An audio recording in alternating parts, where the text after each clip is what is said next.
para la realización de las elecciones.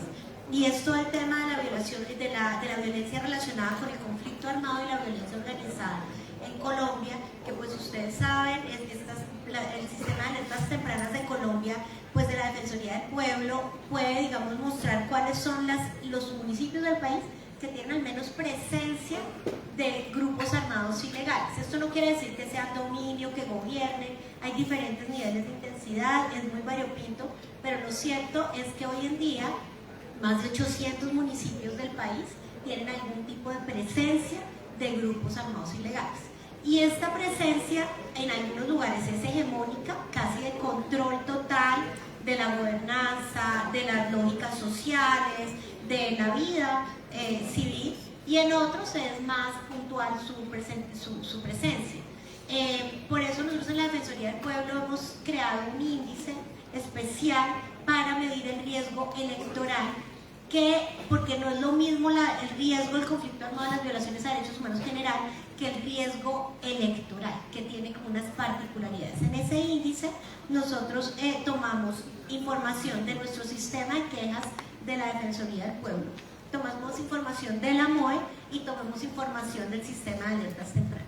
Y por ejemplo hicimos una aplicación a los 22 municipios que tienen elecciones atípicas durante este año. Y ahí vemos que en 6, para empezar por lo bueno, en 6 el riesgo es bajo, en otros 6 el riesgo es medio, en 4 el riesgo es medio alto y en 6 el riesgo es alto, ¿sí? Entonces ahí vamos a ver constreñimientos a la libertad de los electores, a la posibilidad de diferentes candidatos y candidatas de diferentes espectros de presentarse y tener garantías durante todo el proceso electoral. Y pues como usted dice, ya aterrizando en el caso del Catatumbo, pues muestra muy claramente pues el nivel de gobernanza que tienen los grupos en las dinámicas, en el control territorial, en las dinámicas sociales, en la falta de libertad que tienen. Pues lo que ocurrió en el Catatumbo, ya todos y todas lo sabemos, es que el ELN rompió un pacto de coexistencia que tenía con el Frente 33 de las disidencias de las extintas FARC y decidió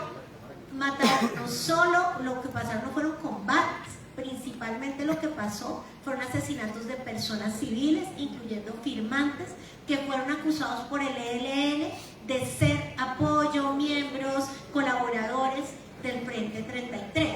Esta realidad que encontramos en el Catatumbo también la encontramos en el Putumayo y la encontramos en muchos lugares del país donde las organizaciones, los liderazgos, las juntas de acción comunal no tienen la debida libertad para participar en la vida social y por consiguiente es presumible que no van a tener la debida libertad para participar en un proceso electoral. También es previsible que quienes quieran participar en candidaturas en esas regiones tengan que tener algún tipo de aprobación o aceptación de esos grupos. Yo con esto no quiero macartizar y decir necesariamente que van a ser miembros de los grupos los que van a ser elegidos si no corregimos y no controlamos estos riesgos.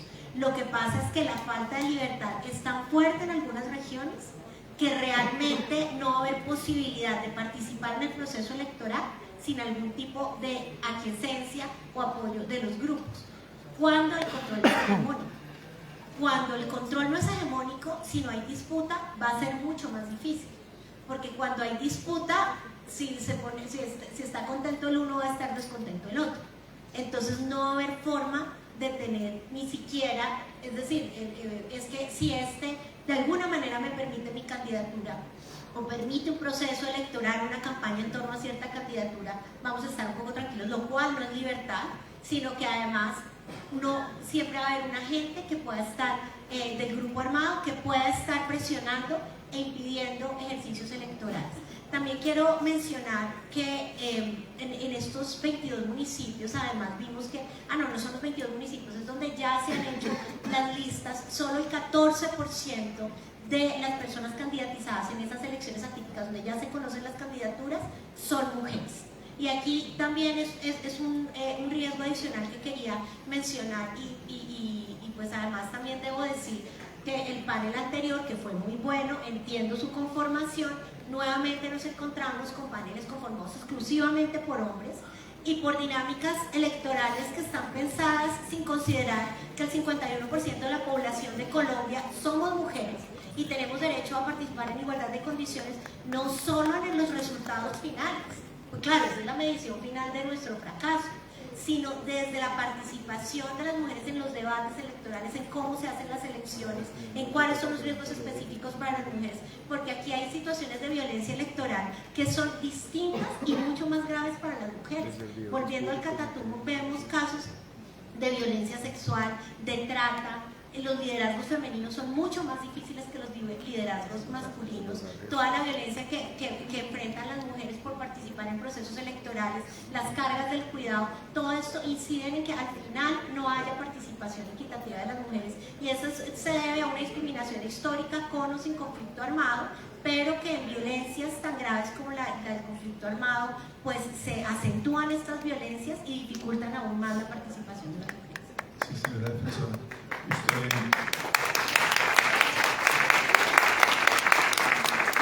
Usted este mapa que nos ha presentado del Catatumbo, proyectando las elecciones que se vienen para el año entrante, ¿en dónde más ve puntos muy críticos en Colombia?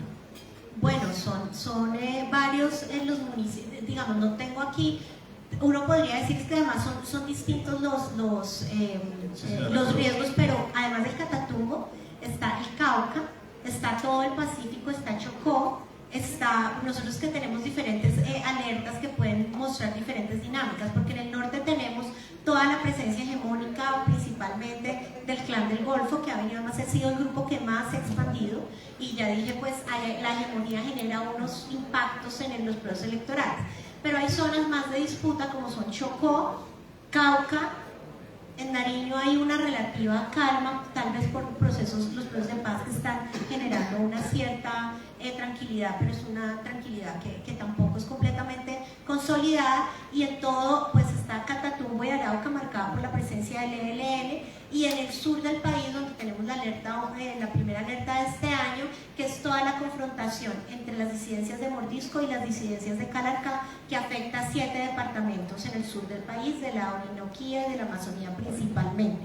Entonces allí vamos a tener unos riesgos muy fuertes, porque además otra característica que quisiera mencionar es la cooptación de las organizaciones. Ya lo mencioné, pero por ejemplo en Putumayo veíamos que el año pasado ordenaron la renuncia de 40 juntas de acción comunal, y luego por ejemplo después de la captura de Araña se pidió a las organizaciones que salieran a hacer una marcha por la paz, en la que se le pidió a las juntas de acción comunal que por lo menos la mitad de la gente saliera a marchar, y que quienes no salieron a marchar deberían pagar multas de 44 millones de pesos. ¿Cómo va a ser ese ejercicio y esa falta de libertad de los procesos sociales que deberían ser autónomos en un contexto electoral? Allí sí vamos a tener en muchas partes del país unos retos bien grandes. Señora, usted ha visto, aquí en Colombia hay unos actores armados que son muy ruidosos, como el ELN, el Catatumbo, lo que están haciendo las disidencias en el Cauca, pero hay una presencia armada más silenciosa y más temible desde algunos puntos de vista, que es lo que está haciendo el Clan del Golfo, que ha ido penetrando poco a poco en Quito, prácticamente ya la tiene controlada. ¿Usted cree que este actor armado le interesa intervenir en las elecciones, y para qué? Yo creo, pues a todos los actores armados les interesa, pueden tener intereses distintos. Algunos van a tener intereses más como de poder captar rentas públicas y poder de esa manera mejorar sus finanzas, pero sobre todo van a necesitar una cierta tranquilidad para continuar en sus actividades ilícitas, sean las relacionadas con el narcotráfico. Por ejemplo, el Clan del Golfo tiene el control de la ruta migratoria del Darién, que ahorita pues ha tenido un cambio de lógica, también el de la minería, también el de los relacionados con explotación sexual, que también es una fuente importante de ingresos. Entonces no necesariamente van a necesitar completamente una subordinación, digamos, de los alcaldes. Bueno, en este caso son representantes en la Cámara y senadores los que vienen el próximo año, pero sí una cierta tranquilidad para continuar con su expansión y su dominio sobre estas rentas ilegales. Sí, señora. Y lo que usted ha visto, usted ha estado ya, el Estado ha sido responsable y ha llegado para proteger a la población. Bueno, en lo que tiene que ver con el Clan del Golfo, ha habido en los últimos meses se han presentado combates inclusive entre la fuerza pública y el Clan del Golfo, y ha habido bajas, capturas. Bueno, ahí ha habido como una acción, uno la nota en el norte en el Clan del Golfo, uno lo nota en el Cauca, con las disidencias de Mordisco. En otras zonas es distinto y ahí hay varios factores, digamos, no hay una presencia tan activa de la fuerza pública tan visible, como por ejemplo, inclusive tengo que decirlo, en el Catatumbo, y en otras hay unos factores que hay que tener en cuenta, que son los ceses al fuego, los procesos de conversaciones, que de todas maneras marcan una lógica distinta de relacionamiento entre la fuerza pública y los grupos armados, que de eso también puede ser sujeto de muchos análisis. Eso desde la perspectiva de la fuerza pública. Sin embargo, aquí un llamado que nosotros también hemos querido hacer es que es muy importante para este contexto electoral aumentar la presencia civil de las instituciones, no solo la Armada. Y además lo digo pues perdón, poner a la Defensoría del Pueblo de ejemplo, pero la Defensoría del Pueblo se habla mucho de protección por presencia, ¿sí? ¿Y qué es protección por presencia? Que la Defensoría del Pueblo se suba en una lancha, en un helicóptero, con 8 horas de carretera, trocha, lo que sea, y llega a comunidades donde no hay presencia institucional del Estado. La Defensoría del Pueblo muchas veces hace jornadas de atención y lleva como oferta a la gente, pero no necesariamente. El simple hecho que hay una institución civil que escuche y acompañe a la gente hace que le dé más poder civil a la comunidad, sí, digamos, frente a los grupos armados. Es porque el Estado, es decir, aquí quiero decir una cosa, y es que el Estado no solo está perdiendo la guerra militar, porque eso es a lo que estamos acostumbrados a analizar, estamos perdiendo también la autoridad civil, que eso es mucho más grave. Es decir, por ejemplo, el presidente de la Corte Suprema de Justicia dijo, vamos a ir al Catatumbo, y él dijo, yo voy al Catatumbo y voy. Y era muy importante porque el Catatumbo salieron los jueces y salieron los fiscales, ¿sí? Entonces es como también retomamos la presencia no solo militar, sino sobre todo la del ICBF, la de la Defensoría del Pueblo, la de los jueces, la de los fiscales, es decir, la de toda esa institucionalidad que hace que la gente tenga a dónde acudir y resolver sus problemas sin tener que atender el reglamento que pone un grupo como por ejemplo las disidencias de Calarcán al sur del país, que pone un reglamento de violencia, inclusive violencia intrafamiliar, quién puede salir, quién no puede salir, y resuelven ese tipo de conflictos. Entonces también es una presencia que debemos garantizar. Sí, usted mencionaba al principio una cosa que tiene razón, que la presencia masculina en los paneles, que no solamente pasa aquí, sino en muchos escenarios. ¿Cómo hacer para que la mujer sea más participativa en las elecciones en Colombia? No solamente desde el punto de vista de ir a las urnas, sino de que se electa. El número de gobernadores es el mínimo, el número de congresistas es el mínimo. Cambió un poco en el 2015, volvió a decaer. ¿Cómo hacer para revitalizar este poder? Sí, la participación de mujeres en el Congreso de la República es del 29% y es más bajo que el promedio latinoamericano. Y pues no estamos comparándonos pues con los países más igualitarios en esta materia. Entonces estamos atrás de los países que están atrás en el entonces se necesitan medidas afirmativas. Creo que y esas medidas afirmativas deben ir primero o no son primero, pero pues quisiera iniciar por la democracia interna de los partidos. Los partidos políticos deben definir mecanismos internos que fortalezcan la participación de las mujeres en la conformación de las candidaturas, de los listados para las candidaturas, establecer incentivos y tomar una decisión deliberada en ese sentido. No es verdad, siempre me dicen, pero que estén preparadas, sí, estén preparadas. Sí, hay mujeres, noticias para el mundo, hay mujeres preparadas para hacer política, tranquilos, tranquilas, hay mujeres preparadas y seguramente no serán perfectas como tampoco son perfectos los hombres en la política, pero ese es un mecanismo primero de democracia interna. Segundo, que los procesos electorales se mida también no solo la violencia electoral en general, sino la violencia electoral en contra de las mujeres, ¿sí? Porque a las mujeres que participan en política o en general en la vida pública se les observa su apariencia física, su vida íntima, sus relaciones pasadas, es decir, hay una cantidad de asuntos que entran en un debate público que debería estar monitoreado. Y hay que decir, ahí los medios de comunicación también creo que tienen un rol en contribuir a que haya unos espacios más, pues, que se garantice para la participación de las mujeres y que el análisis electoral no pase por esos sesgos de género, pero también el sistema electoral debería tener unos mecanismos que permitan la toma de denuncias y la sanción por ese tipo de conductas de violencia de género o discriminación de género, pues para que pueda eso impactar en el proceso final. Eso quiere decir que muchas veces en nuestro país uno dice, las elecciones salieron bien, se montaron el 99% de las mesas electorales que estaban previstas y los resultados se conocieron en horas rápidas. Y uno dice, ¿sí? Pero no medimos necesariamente, de eso hemos mejorado mucho, y ahora el registrador hablaba de eso, pero tenemos que medir todo el proceso electoral y cómo es la participación de las mujeres desde la inscripción hasta el proceso final de elección. Y allí creo que tenemos una deuda especial con las circunscripciones especiales de paz, donde hay unos retos especiales de violencia, porque son zonas que están en lugares donde todo el indicador nos va a dar alto, digamos, podemos estar seguros, y donde la violencia contra la mujer se va a exacerbar y el riesgo, digamos, que enfrentan va a ser tal vez que den un paso atrás y no tomen el liderazgo que quisieran muchas para participar en esos procesos de la CIPRE. Sí, señora, finalmente, agradeciéndole su tiempo, señora defensora, ¿cómo va a ser el trabajo suyo para acompañar a los actores políticos en zonas como el Cauca, como el Catatumbo, para que puedan desarrollar su actividad proselitista de manera normal? El ejército no ha podido ocupar plenamente el Catatumbo. ¿Cómo van a ser los políticos que van con un cartel invitando a unas ideas para que voten por ellos?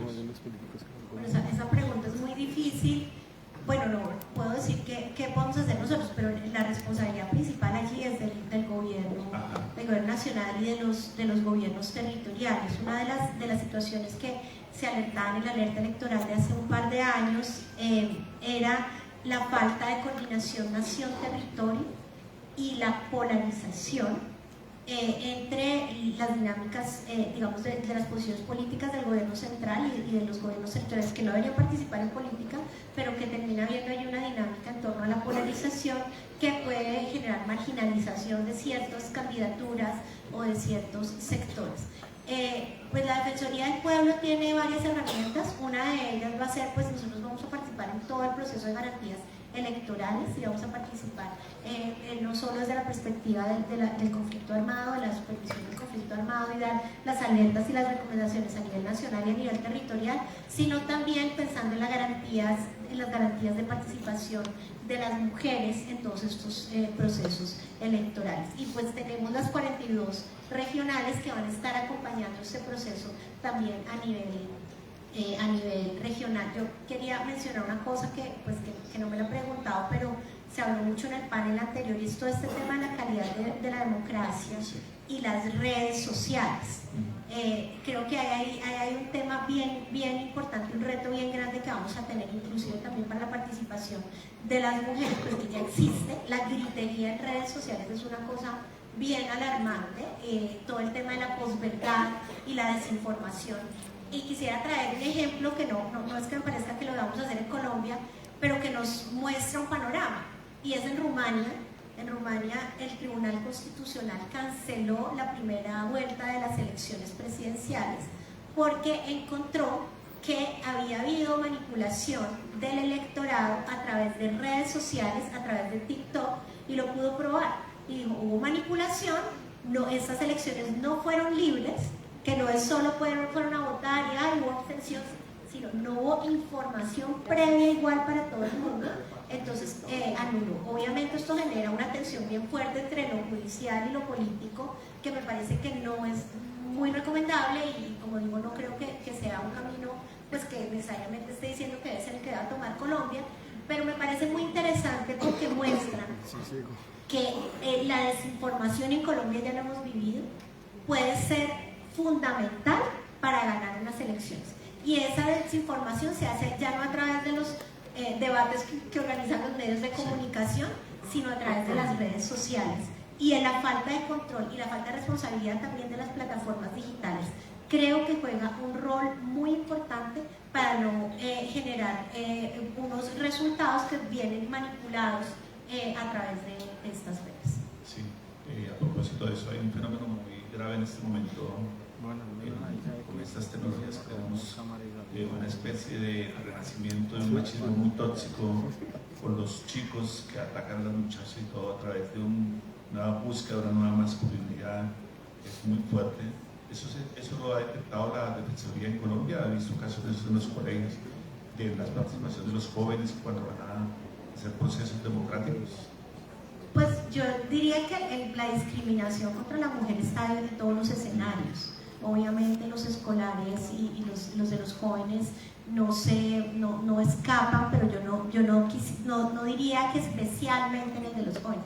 También están las elecciones de los consejos municipales y departamentales de juventud, que también es un escenario importante. Pero sí creo que, y eso no lo mencioné, otra medida que es importante y que la Defensoría puede tener un rol, es hacer pedagogía al interior de los partidos y en los procesos electorales sobre lo que significa discriminación de género. Mucha gente incurre en reproducción de discriminación. Por ejemplo, en muchos escenarios dicen: a mí me encanta trabajar con las mujeres. Defensora, a mí me encanta trabajar con las mujeres. Son más organizadas, son más juiciosas, ¿sí? O sea, como que les falta decir lavan y planchan muy bien. Entonces, claro, y uno dice: no, pero no es por eso. Es decir, no es porque seamos más organizadas o más juiciosas. Digamos, los hombres también deberían ser organizados y juiciosos, no deberían ser como algo que nos corresponde a nosotros. Hay una cantidad de estereotipos que van como desde lo más mínimo, que es una persona que está tratando de mostrar su empatía con la causa de género, pero lo hace desde un lugar de estereotipo, hasta lugares muy violentos respecto de las apariencias de las mujeres, la forma en que hablan, la forma en que visten, bueno, en fin. Y entonces creo que hay un tema también de pedagogía respecto a qué son estereotipos de género, cómo se representan en la política y cómo de alguna manera prevenirlos, y en los casos más extremos pues también sancionarlos. Doctora, muchas gracias. La defensora Iris Marín, que desafortunadamente se tiene que ir a las 11 en punto. Sí. Sí. Le agradecemos muchísimo. No he podido intercambiar con mis compañeros. No se preocupe. Bueno, muchísimas gracias por la Muy gentil. atención. Doctor Portera, estos retos que ha mencionado la señora defensora, el Estado colombiano tiene la arquitectura para que estos desafíos salgan bien. Toda esta intimidación que hay de los actores armados, tenemos una estructura arquitectónica para defendernos como Estado. Bueno, gracias por la invitación, buen día a todos. La revista, muchas gracias por esta oportunidad. Hay que mirarlo de diferentes escenarios. La estructura, digamos, normativa de nuestro sistema electoral es afortunadamente bien fuerte. Eso de alguna manera le da mucha garantía al proceso electoral, porque hay con qué responder, y la forma como está organizada todo el escenario electoral es bueno. Eso es un elemento importante. Hay una preocupación, y yo venía hablando desde antes de entrar al foro, este escenario actual con algunos escenarios parecidos. Hay que mirar 97 y 98. 97 y 98, senador, fueron unos años sumamente complejos para el proceso electoral colombiano. Yo recuerdo que por ahí en el 97-98 el 70% de los jurados de votación del país renunciaron a prestar la función. Hubo una discusión inclusive con el Ministerio del Interior, donde hubo sitios en Colombia, a pesar de que la fuerza pública no puede participar en el proceso electoral, hubo sitios donde las mesas de votación fueron atendidas por miembros del ejército. Yo recuerdo Colombia-Huila, Colombia-Argentina-Huila. y muchos municipios tuvieron esa situación particular. Ahora, pongo otro escenario que a mí me parece sumamente preocupante y hay que saberlo administrar y mirar. En este momento estamos en calendario electoral, estamos inscribiendo ciudadanos, ya hay en la calle candidatos recogiendo firmas para Congreso de la República. A partir del 31 de mayo se habilita la posibilidad de que candidatos a la presidencia, precisamente para poder administrar un escenario tan complejo. Organización electoral, papel importantísimo. Es un árbitro que tiene que, en una circunstancia muy particular, demostrar esa fortaleza. Tanto el Consejo Nacional Electoral como la Registraduría Nacional del Estado Civil y el resto del Estado. El orden público, los partidos políticos, los candidatos, ahí tiene que converger absolutamente todo el Estado para que una situación que se puede salir de las manos sea controlada. Tenemos la capacidad, porque nuestra estructura lo permite y afortunadamente tenemos ese tipo de estructura. Lo explicaba el registrador, la sociedad civil, 700.000 personas, los jueces, todo el Estado converge en un proceso electoral. Entonces, creería que sí existen las herramientas. Ahora hay que ponerlas al servicio de ese proceso electoral bien completo. Un ejemplo: Consejo Nacional Electoral. Hay situaciones que son difíciles para un proceso electoral donde la sensibilidad que tiene el debate electoral es muy alta. Entonces las autoridades tienen que comportarse de tal manera que no haya la menor posibilidad de interpretación de una irregularidad. Transparencia no solo es actuar, transparencia es permitir ver, permitir observar, participar. Yo veo, por ejemplo, compleja la situación en un punto que es una competencia del Consejo Nacional Electoral, que trajo unas consecuencias en elecciones anteriores de alguna manera difícil. Senador, revocatoria de inscripción de candidatos. Eso hay que ponerle un orden y decir al país: este es el reglamento. Actualmente no lo hay, pongámoslo a tiempo y digámosle. Control financiero, el control del dinero en la política también tiene que ser muy rígido en estas elecciones, y tiene que pedirse el dinero al Estado para poder montar un operativo que permita controlar el dinero en la política. No basta con manifestarlo, hay que ponerlo a operar. Y no se puede decir que no se tiene la capacidad. Nosotros hemos vendido el discurso de que el Consejo Nacional Electoral tiene las normas, pero no tiene la capacidad administrativa. Pues móntela. Pero no se puede permitir que el dinero en la política no tenga control. Hay situaciones tan simples que uno ve que una rendición de cuentas, senador, rindió las cuentas en cuentas claras. Gasté 400 millones de pesos en una campaña al Congreso de la República.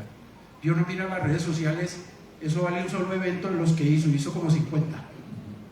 Todo ese tipo de cosas tiene que ser lo suficientemente transparentes. Por eso todo el Estado que interviene en el proceso electoral tiene que poner de su parte y, como dicen, jugar sus restos para que esto salga bien.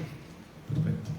Señora Jenny Lincoln, usted tiene la virtud de poder ver el bosque desde fuera.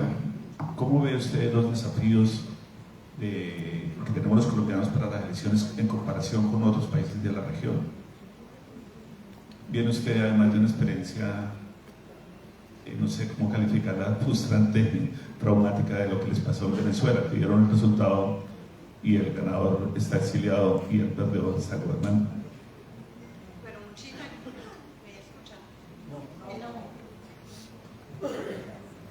gracias por la invitación.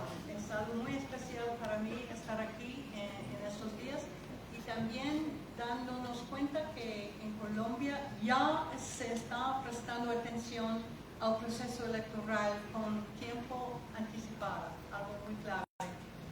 Yo quiero contribuir a algo de lo internacional, de los estándares internacionales. En 2022 yo estaba aquí con un grupo de expertos del Centro Carter en una misión de observación electoral.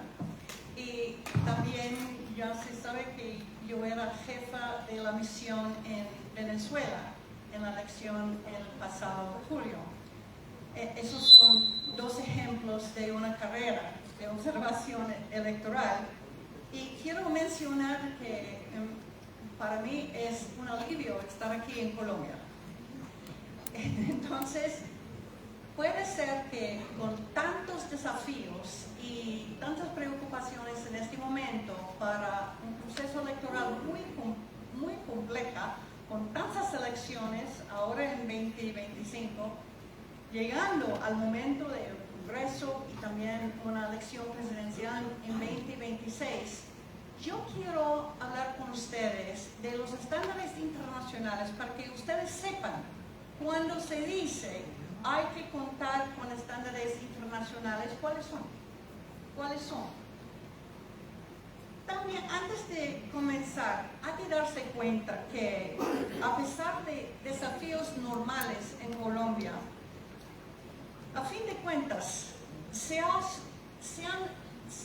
aceptado las elecciones en Colombia desde la Constitución de 1991. No es decir que ha sido algo fácil, pero les felicito por este enfoque en un proceso electoral con anticipación, porque ustedes tienen una historia y un track record de elecciones aceptadas. La pregunta entonces que de cuál quiero hablar, ¿cuáles son los señales, las obligaciones de elecciones democráticas según estándares internacionales? Le doy una lista de 13 para comenzar. Cosas que ustedes van a conocer, pero eso es la lista. Primero, derecho y oportunidad de votar. Derecho y oportunidad de ser elegido. Derecho de oportunidad de participar en asuntos políticos. Libertad de asociación. Libertad de reunión. Libertad de movimiento. Libertad de opinión e expresión. Transparencia y acceso a información. Derecho de seguridad personal. No discriminación e igualdad ante la ley. Igualdad entre hombres y mujeres. Derechos a juicio imparcial. Y derecho de recurso efectivo. Con estos estándares, entonces, eso es como nosotros medimos una elección. Yo destaco 3 para la discusión acá, y todos se han mencionado antes de esto. Primero es la necesidad de asegurar la confianza del pueblo en su sistema electoral. No solo en Colombia, sino en muchos países, se ha visto la desconfianza en el proceso electoral, en muchas veces sin razón, sin base de verdad, pero se pone como parte de una campaña electoral por sus propios motivos. Por eso, la énfasis en la transparencia de las autoridades electorales y la amplia divulgación de información sobre el proceso, esos son fundamentales. Número 2, la amenaza de violencia alrededor del proceso electoral. Acabamos de escuchar de la defensora. La preocupación. La seguridad de candidatos, de votantes, de centros electorales es preocupante. La seguridad ciudadana durante un proceso electoral estará bajo la lupa en Colombia. Se extiende la seguridad al mismo sistema electoral y la necesidad de proteger las instalaciones de electricidad y telecomunicaciones. Número 3, información. La falta de información es una cosa, pero la desinformación ha surgido como peligro a procesos electorales. El mismo registrador mencionó esta mañana. Se requiere ahora sistemas de fact-checking y ciberseguridad que ni se completaban hace una década, hace solo pocas elecciones. La experiencia electoral en el mundo está encontrando retos novedosos. Por una parte, los avances de tecnología electoral que nos han traído avances en cómputo para recibir resultados rapidito, nos ha traído también complicaciones con información falsa durante los procesos electorales. Quiero comenzar aquí y paso la palabra. Senadora Ariel Ávila, usted tiene, aparte de ser un legislador en este instante, un protagónico del ejercicio parlamentario, usted tiene una gran experiencia en el terreno. Usted se formó como investigador.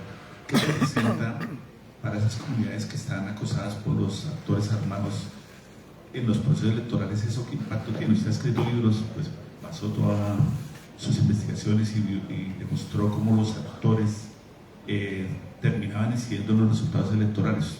¿Cómo podría ocurrir eso en este instante y eso qué efectos tendría? Bueno, Armando, muchísimas gracias a todos y todas, buenos días, y mil gracias a la revista Cambio. Armando, mira, yo te voy a decir algo que yo creo que no le va a gustar al público, pero la intervención de la defensora del pueblo me dejó muy preocupada, muy preocupado por lo lánguida que fue frente a una serie de problemas que ni siquiera nombró. Y quiero explicar para pasar a tu pregunta esto. Los riesgos de interferencia electoral por violencia son iguales, peores o mejores que en el 97-98, no son ni siquiera comparables. Estamos hablando de unos 250 municipios con una problemática delicada de violencia. Muchos tienen violencia, pero hay unos 250 municipios. Hace 4 o 5 años pues eran como 120, entonces sí se ha mejorado, se ha doblado, pero no son los 900 municipios totales que teníamos en el 97 y 98. E incluso yo no veo el constreñimiento electoral ahorita. Vamos a ver qué pasa si grupos armados dejan o no dejan entrar a hacer campañas o obligan a la gente a votar o no votar. Yo el riesgo lo veo por financiación, que fue lo que acabó de pasar en las elecciones atípicas de Putumayo. Entonces yo creo que eso no es ni parecido ni comparable, ni va a ser igual al 97-98. Pero hay otros 3 problemas que la defensora no habló y que a mí sí me parecen preocupantes. Entonces le cuento este. 1. El riesgo electoral por mecanismos de transparencia en la hora de los conteos de votos. En las elecciones pasadas aparecieron y desaparecieron, o desaparecieron y aparecieron 1 millón de votos, y pareciera que a nadie le preocupa. El tema del software de lo que encontramos la vez pasada con un negocio de venta de hamburguesas y perros calientes que supuestamente tenía 25 empleados, en la vida real tenía 3, y de esos 25, 19 terminaron siendo jurados electorales. Y a mí nadie me ha explicado cómo se van a hacer y quién va a auditar los diferentes software de inscripción de cédulas de jurados. Digo supuestamente porque hasta que no lo investiguen, pero hay información de inteligencia militar del bloque Fronteras que estuvo financiando campañas a la gobernación en estas atípicas. Y yo creo que lo que va a pasar ahorita, por lo que siento en los territorios, es que los actores armados van a interferir vía financiación y no vía constreñimiento. Pero cuando tú intervienes vía constreñimiento, es demasiado visible. Mesas electorales, votar, vaya a modificar mucho el mapa electoral de los caciques electorales regionales, pero sí puede causar también una interferencia de candidatos en las, que eso sí la defensora lo mencionó, en las curules de paz. Y ahí tampoco nadie está hablando de eso. Y luego, el riesgo por delitos electorales. Yo les quiero colocar este ejemplo, eso está en videos además. En el caso de la gobernación de Putumayo, los candidatos a la gobernación contratan el último día 2.000 personas, que los llaman pregoneros, que son los encargados de hacer los sándwiches, que se visten de la camisa del candidato o la candidata, que salen y entregan los famosos chismosos, el número y el tema del partido. Eso se llama comprar los votos, porque a estos muchachos y muchachas los obligan a llevar listas de 4 o 5 personas a votar. Primero tienen que ir a votar y nadie hace nada. O sea, compran votos, lo que pasa es que en Bogotá no pasa, entonces como que uno no tiene el ejemplo. O en el caso de Barranquilla, cuando desaparece el transporte público el día de las elecciones y la gente no puede conseguir transporte público. Entonces aquí hay un montón de delitos electorales que estamos en una línea gris que uno no sabe si eso es legal o ilegal, de compraventa de votos, y nadie habla de eso, ni siquiera el Ombudsman o que la Defensoría del Pueblo habla de eso. Entonces, ¿qué es lo que va a terminar pasando? Y es mi gran preocupación. Vamos a terminar la institucionalidad preparándose únicamente para los riesgos de violencia en el famoso plan democracia. Entonces nos van a decir, desplegamos 25.000 militares, desplegamos no sé cuántos policías, lo cual hay que hacerlo porque tenemos un riesgo, yo no digo que no. Y el resto de temas no lo van a analizar. Entonces yo les pregunto una cosa: una curul de paz en la zona del Caguán se gana con 4.000 votos, a diferencia de una curul ordinaria que sí pueden ser 20.000 votos en el Caquetá. Entonces, sacar 4.000 votos en zona rural, las posibilidades de interferencia del actor armado, en este caso de las disidencias de Calarcá, son muy altas. Y ahí vamos a tener una gran distorsión, y tampoco nadie mucho está separando qué va a pasar con esas cámaras ordinarias.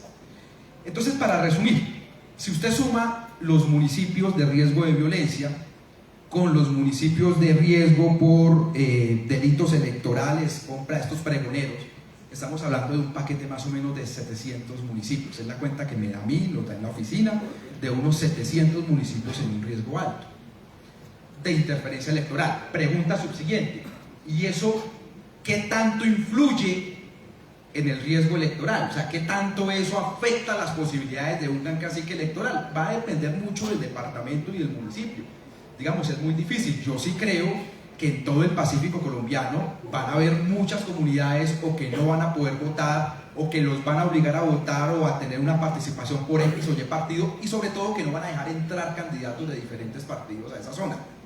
Pero si usted se va a regiones de la costa atlántica, pues el riesgo son los delitos electorales, que legalmente se compran votos vía los famosos pregoneros, y que las campañas no lo registran como gastos de campaña, porque a su vez los utilizan como testigos electorales. Entonces dicen que eso fue después del día electoral, entonces meten un montón de 300, 400 millones de pesos gastados el último día, pero lo meten posterior al tema electoral. Ahí yo tengo. Y el último comentario directo a su pregunta, Armando, y es: ¿cómo viven esto las comunidades? Yo lo que siento es que la frustración de lo que ha pasado en el debate político nacional tiene como consecuencia comunidades mucho más apáticas frente a la participación electoral. Puede ser que en las grandes ciudades tengamos unos niveles de polarización, que todos los días discutamos de política en las familias y que la política esté metido en las venas, pero cuando uno ya va a los territorios, uno siente cierta apatía en estos temas. Apatía que es cierto que se puede modificar, como lo dijo aquí el delegado, y es, si usted a esto le combina consultas en octubre, consultas en día no electoral en octubre, con una consulta popular, y con elecciones atípicas, que seguramente van a haber varias ahorita. Por ejemplo, creo que falta Duitama de Ciudad Grande, es posible que venga Tunja en el segundo semestre. Hay ciudades pues que son grandes, pues usted sí tiene un gran cóctel de participación. Pero Armando, yo le digo, yo creo que lo que sienten las comunidades en muchos casos es un tema de violencia muy delicado, pero no es el único fenómeno, y de los otros fenómenos pues yo creo que no se está hablando. Sí, señor Ariel, usted no lo ha dicho, no lo podemos decir, pero como nos quedamos viendo lo macro, no vemos con lo que está pasando puntualmente con lupa en las regiones. En el Putumayo acaban de elegir gobernador y pareciera que lo eligió Araña, que está detenido en camino de extradición. Sí, yo digo, de esos 250 municipios que yo les digo a ustedes que hay mucho riesgo electoral, les voy a mencionar las regiones que yo creo que van a tener ese riesgo de interferencia por violencia, pero es vía financiación. Esto no va a ser como la parapolítica o como las FARC que no dejaban votar. Eso ya por ahí Colombia pasó, puede haber uno que otro que haga eso, pero digamos, no va a ser la mayoría. Entonces, les digo, el Bajo Putumayo, Eso es Leguízamo, Puerto Asís, Valle del Guamués, Orito y San Miguel.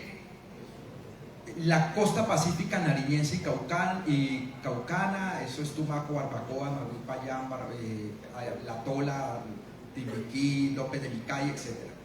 Muy duro lo de Chocó y parte del Urabá por el Plan del Golfo, hasta desde Río Sucio, Chocó, todo el Urabá. Eso es como el primer corredor. Hay un segundo corredor, que es el corredor famoso de los sures, particularmente sur de Bolívar, Catatumbo. Vamos a ver cómo avanza el Estado, que va avanzado, pero qué pasa parcialmente sur del Cesar y parcialmente el nube de Panamillo. Eso es lo que va entre el Panamá, entre la frontera con Panamá hasta Venezuela. Y luego los llanos orientales. Yo sí creo que Guaviare, sur del Meta, va a ser muy complicado por violencia vía financiación. Con esta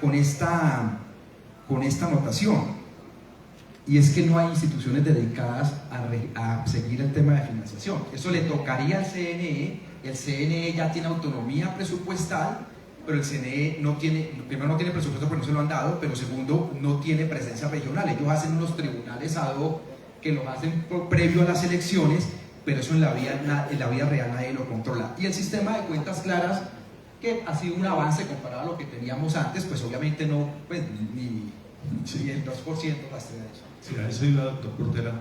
Los colombianos hemos vivido en la historia reciente el proceso 8000, la financiación de la inyección del cartel de Cali a la campaña del presidente Samper. Después Odebrecht, ahora se está investigando si a la campaña del presidente Petro le entró dinero ilegal. ¿Cómo hacer para tener unas elecciones en las cuales el ganador no termine investigado por una financiación errada o ilícita? ¿Qué mecanismo tiene el Estado para que podamos hacer unas elecciones donde no tengamos permanentemente este problema? Bueno, en materia normativa y de financiación tenemos todos los elementos. Así, hacemos una revisión de todo el catálogo de normas en materia de financiación, ahí están. Ejecútelas. Ahí es donde está el grave problema, ¿sí? Mire, yo como litigante me he encontrado situaciones tan preocupantes que, por ejemplo, el Consejo Nacional Electoral utiliza una regla que se llama test de proporcionalidad para poder investigar una cuenta. O sea, lo filtran primero y si reúne ciertos requisitos lo investigan, si pasa cierto umbral, lo demás no se investiga. Pues digamos que por la dificultad que tiene, pues no puede hacer la investigación de absolutamente en una elección regional 130.000 candidatos. Pero hay que avanzar, no hay que crear esa barrera, sino que ya con la autonomía presupuestal diséñese un escenario digamos efectivo para el control de cuentas, pero control preventivo. Lo que decía el senador Ariel, sí, cuentas claras es un avance, pero es como muy voluntario el hecho de reporte o no reporte, ¿sí? Entonces ahí es muy difícil hacer un control efectivo de eso. Entonces hay que crear una infraestructura. Yo no entiendo por qué a estas alturas no hay la posibilidad que se tenga un análisis de redes sociales para poder detectar. Un político no va a hacer un acto político clandestino, no tiene sentido, ¿sí? Entonces lo que hace es publicitarlo. Nosotros como investigadores lo hemos hecho. Hay empresas que nos metemos a las redes sociales y encontramos toda la información posible de que este señor puso el cantante X, la orquesta Y, el trago X, el transporte Y, todo eso se ve en las redes sociales, pero en la materia sancionatoria no se ve. Entonces uno dice, bueno, ¿qué pasó acá? Al montar una infraestructura, mire que para una elección congresional no participan más de 3.500 candidatos. Eso es controlable, senador. Es mucho más fácil. Si se habilita la tecnología, se capacitan una serie de personas que hagan ese seguimiento, pues semanalmente están haciendo un corte de cuentas y están advirtiéndole al país, oiga, usted gastó aquí X cantidad de millones y ¿dónde está el reporte? ¿Dónde está? Entonces ahí es que poner a funcionar lo que ya la norma dice, y eso permitiría disuadir pero también sancionar. Perfecto, doctora Lincoln, usted hizo la pregunta y no la quiere responder usted misma. ¿Cómo hacer para hacer unas elecciones en tiempos de la inteligencia artificial, de las fake news y de todas estas herramientas tecnológicas en las que uno ya no sabe qué es verdad y qué es mentira? ¿Y qué ayudas puede brindar el Centro Carter a Colombia para tener que pasar este obstáculo tan grande? Esto es donde la tecnología sí está funcionando, porque aquí en Colombia hay varios grupos que están enfocando en fake news, chequeo, Colombia Check, Eterna, sí. Y ustedes tienen grupos quienes están trabajando en eso. La cosa es que ellos tienen experiencia de hace 4 años, y en 4 años hay avances en fake news también. Entonces la tecnología existe, las seguridades existen, pero hay que invertir recursos en esta modalidad también. Perfecto. Les agradecemos mucho, un poco contra el tiempo porque nos atrasamos un poquito. Ustedes han sido muy amables y seguimos en el siguiente panel. Muy amables.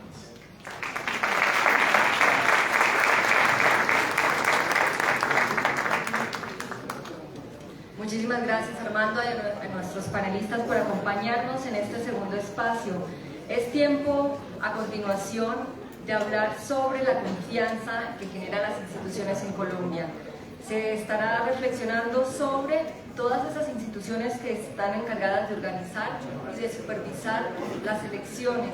Se explorarán temas como la independencia de los órganos electorales, la transparencia en los procesos y la percepción, que es algo supremamente importante, la percepción de los ciudadanos frente a la eficacia y a la equidad del proceso electoral en Colombia.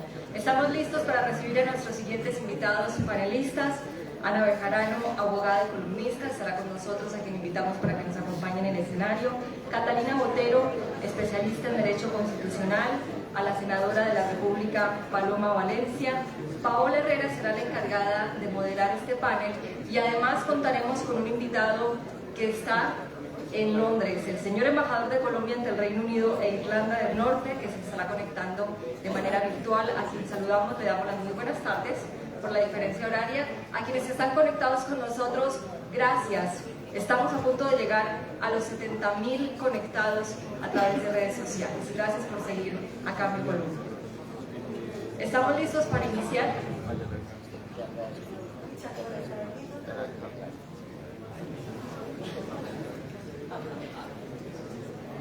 Muchísimas gracias a quienes están de manera presencial con nosotros.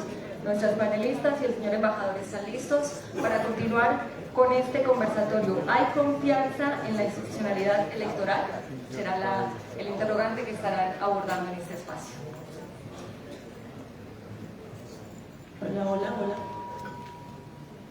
Bueno, muy buenos días, muchas gracias a todos por continuar aquí en este importante evento, y también a quienes se están conectando a través de nuestras plataformas digitales de Revista Cambio. Recuerden que estamos en vivo hasta ahora en nuestro canal de YouTube, también en nuestra cuenta de X. Nos pueden ayudar promocionando todas las noticias que están saliendo de este evento con el numeral Foro Elecciones 2026 o 2026. Bueno, me encanta que ahora sí, como la defensora se quejó de que no había que el primer panel fue de solo hombres, bueno, ahora estamos solo mujeres, y a ustedes les voy a pedir, con todo respeto, que me den unos minutos, porque justamente el embajador Luis Barreras, que nos está acompañando de forma virtual, pues también por lo que se corrió la agenda, tiene que irse rápidamente y nos va a atender, pues primero, nos pidió que le diéramos primero la palabra.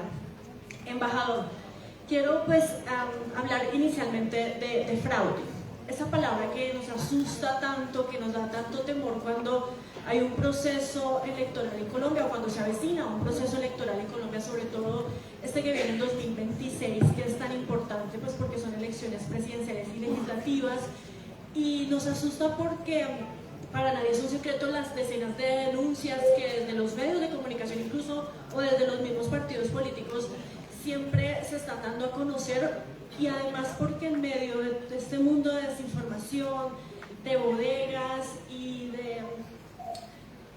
de temor, pues siempre las personas están diciendo, si no ganó el candidato que yo quiero, pues es porque hicieron trampa.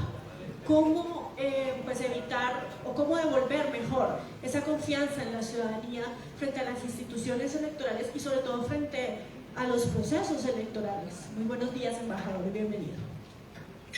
Muy buenas tardes, Paola. Muchas gracias a la revista Cambio por la invitación, a las panelistas que están hoy presencialmente, todas extraordinarias. Quiero saludar especialmente a Nina Paloma, a quienes están hoy aquí, Paola, y me excuso por esta premura. A las 5 de la tarde de Colombia vamos a una reunión con Foreign Office, pues estamos tratando de construir un mecanismo para garantizar que la pensión que pagan los compatriotas fuera de Colombia, aquí en el Reino Unido, pueda ser válida en Colombia. En fin, asuntos de trabajo.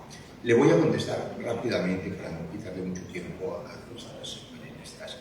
La gran pregunta de todo este foro ha sido si los colombianos pueden tener confianza en las instituciones electorales, si hay garantías electorales, si el fraude o cualquier otro tipo de información puede significar temor sobre los resultados electorales. Hechos concretos.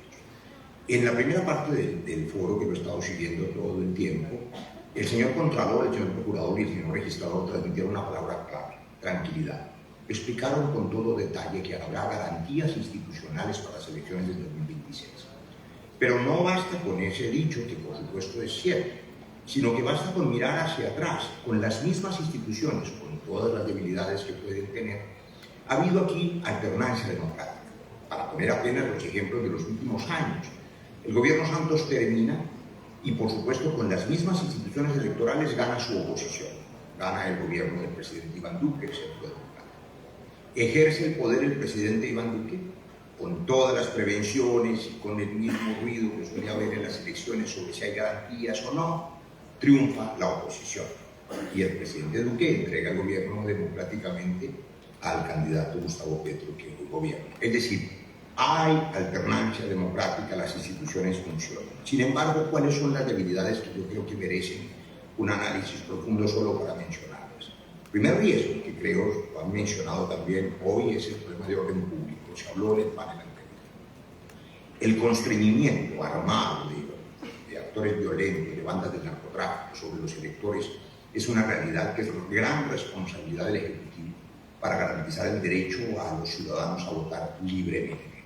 Si hemos visto con estupor que comunidades constreñidas por los grupos armados se atreven inclusive a expulsar al ejército mismo o a la fuerza pública de algunos municipios, es apenas obvio pensar que también van a constreñir el resultado de los ciudadanos, la voluntad de los ciudadanos en las elecciones. El problema de orden público es un problema en un montón de municipios de Colombia y es responsabilidad de los gobiernos y del gobierno en curso garantizar esa libertad. Y hay otro elemento que también se mencionó muy importante. Yo preguntaría si hay garantías para el 50% de los electores colombianos, que son las mujeres. Este es un panel ejemplar. Veo 4 mujeres al frente, incluyendo a Paola, y por supuesto ese es, digamos, extraordinario, porque los demás no lo son así, y no lo son casi que en ningún evento, por las dificultades que señalaba la defensora Iris Marín. El hecho de que haya equidad de género y presencia política y garantías para las mujeres de Colombia es una tarea pendiente. Y es una tarea que implica incentivos establecidos en nuevas normas para garantizar esa equidad y que los partidos políticos y los movimientos políticos y sociales tengan la obligación y la responsabilidad de garantizar esa equidad.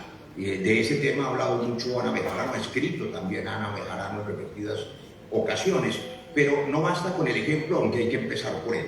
Debo decir que el hecho de que la defensora sea mujer implica, para mencionar cosas positivas, la decisión del presidente Petro de que la terna fuera solo de mujeres. También es la razón por la que la fiscal general de la Nación es mujer. Él decidió que su terna tenía que ser de mujeres. Y ese es un avance importante, porque hubiera podido decidirlo de otra manera. También hubo allí testimonio en lo que fue la fuerza política que lo eligió, el pacto histórico, en la medida en que se decidió que esa lista cerrada, y entonces subrayo cerrada, permitió la lista que llamamos en cremallera, es decir, la equidad de género para que la mitad de las senadoras y congresistas en general fueran mujeres, lo que mejoró el porcentaje de participación de las mujeres en el Congreso. Pero es una tarea pendiente. La equidad y la legitimidad del Congreso depende también de la equidad de género.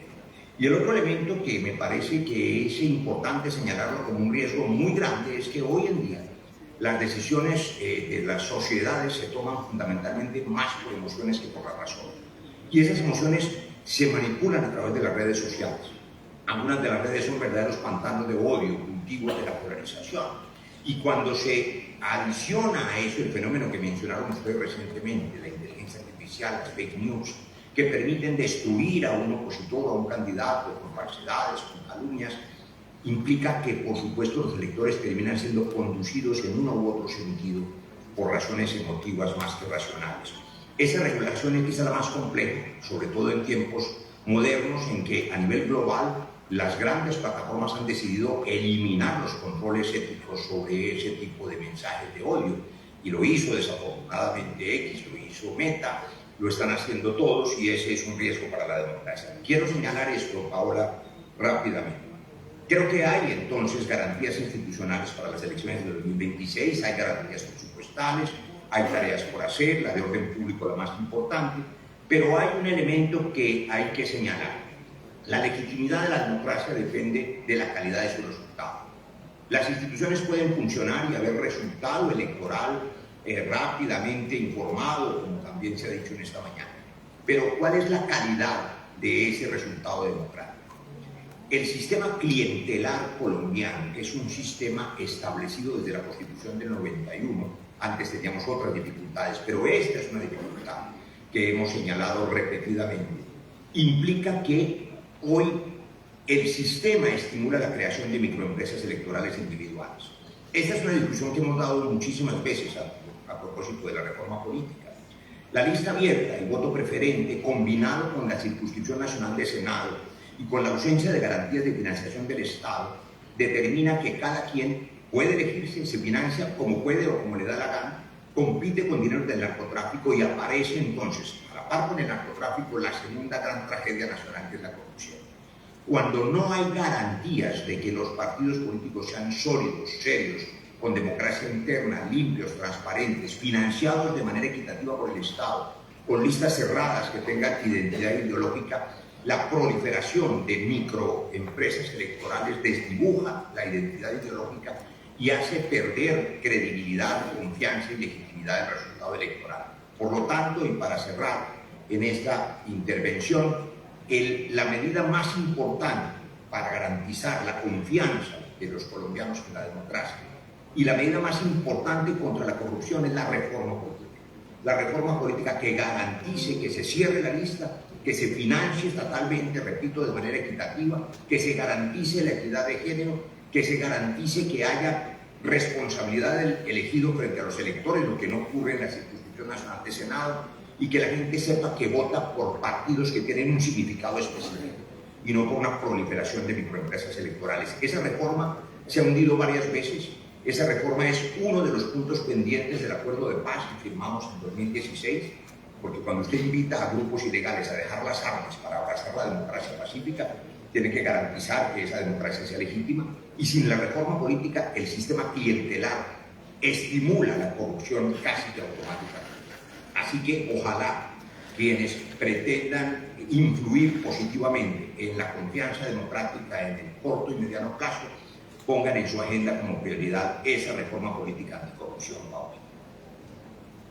Pero embajador, mire, ahí hay un punto que quisiera pues insistir en eso, porque pues usted dice la solución o la única garantía que hay para que estas elecciones salgan bien pues es sacar adelante la reforma política, pero hay tiempo, hay ambiente en el Congreso, el gobierno ya está trabajando en la construcción de ese nuevo proyecto. ¿Qué sería lo clave o qué tendría que incluir ese proyecto de reforma política para que se pueda lograr el consenso que hasta el momento no hemos visto en el Congreso, pues porque las otras reformas, las sociales del presidente Gustavo Petro, pues no han tenido éxito?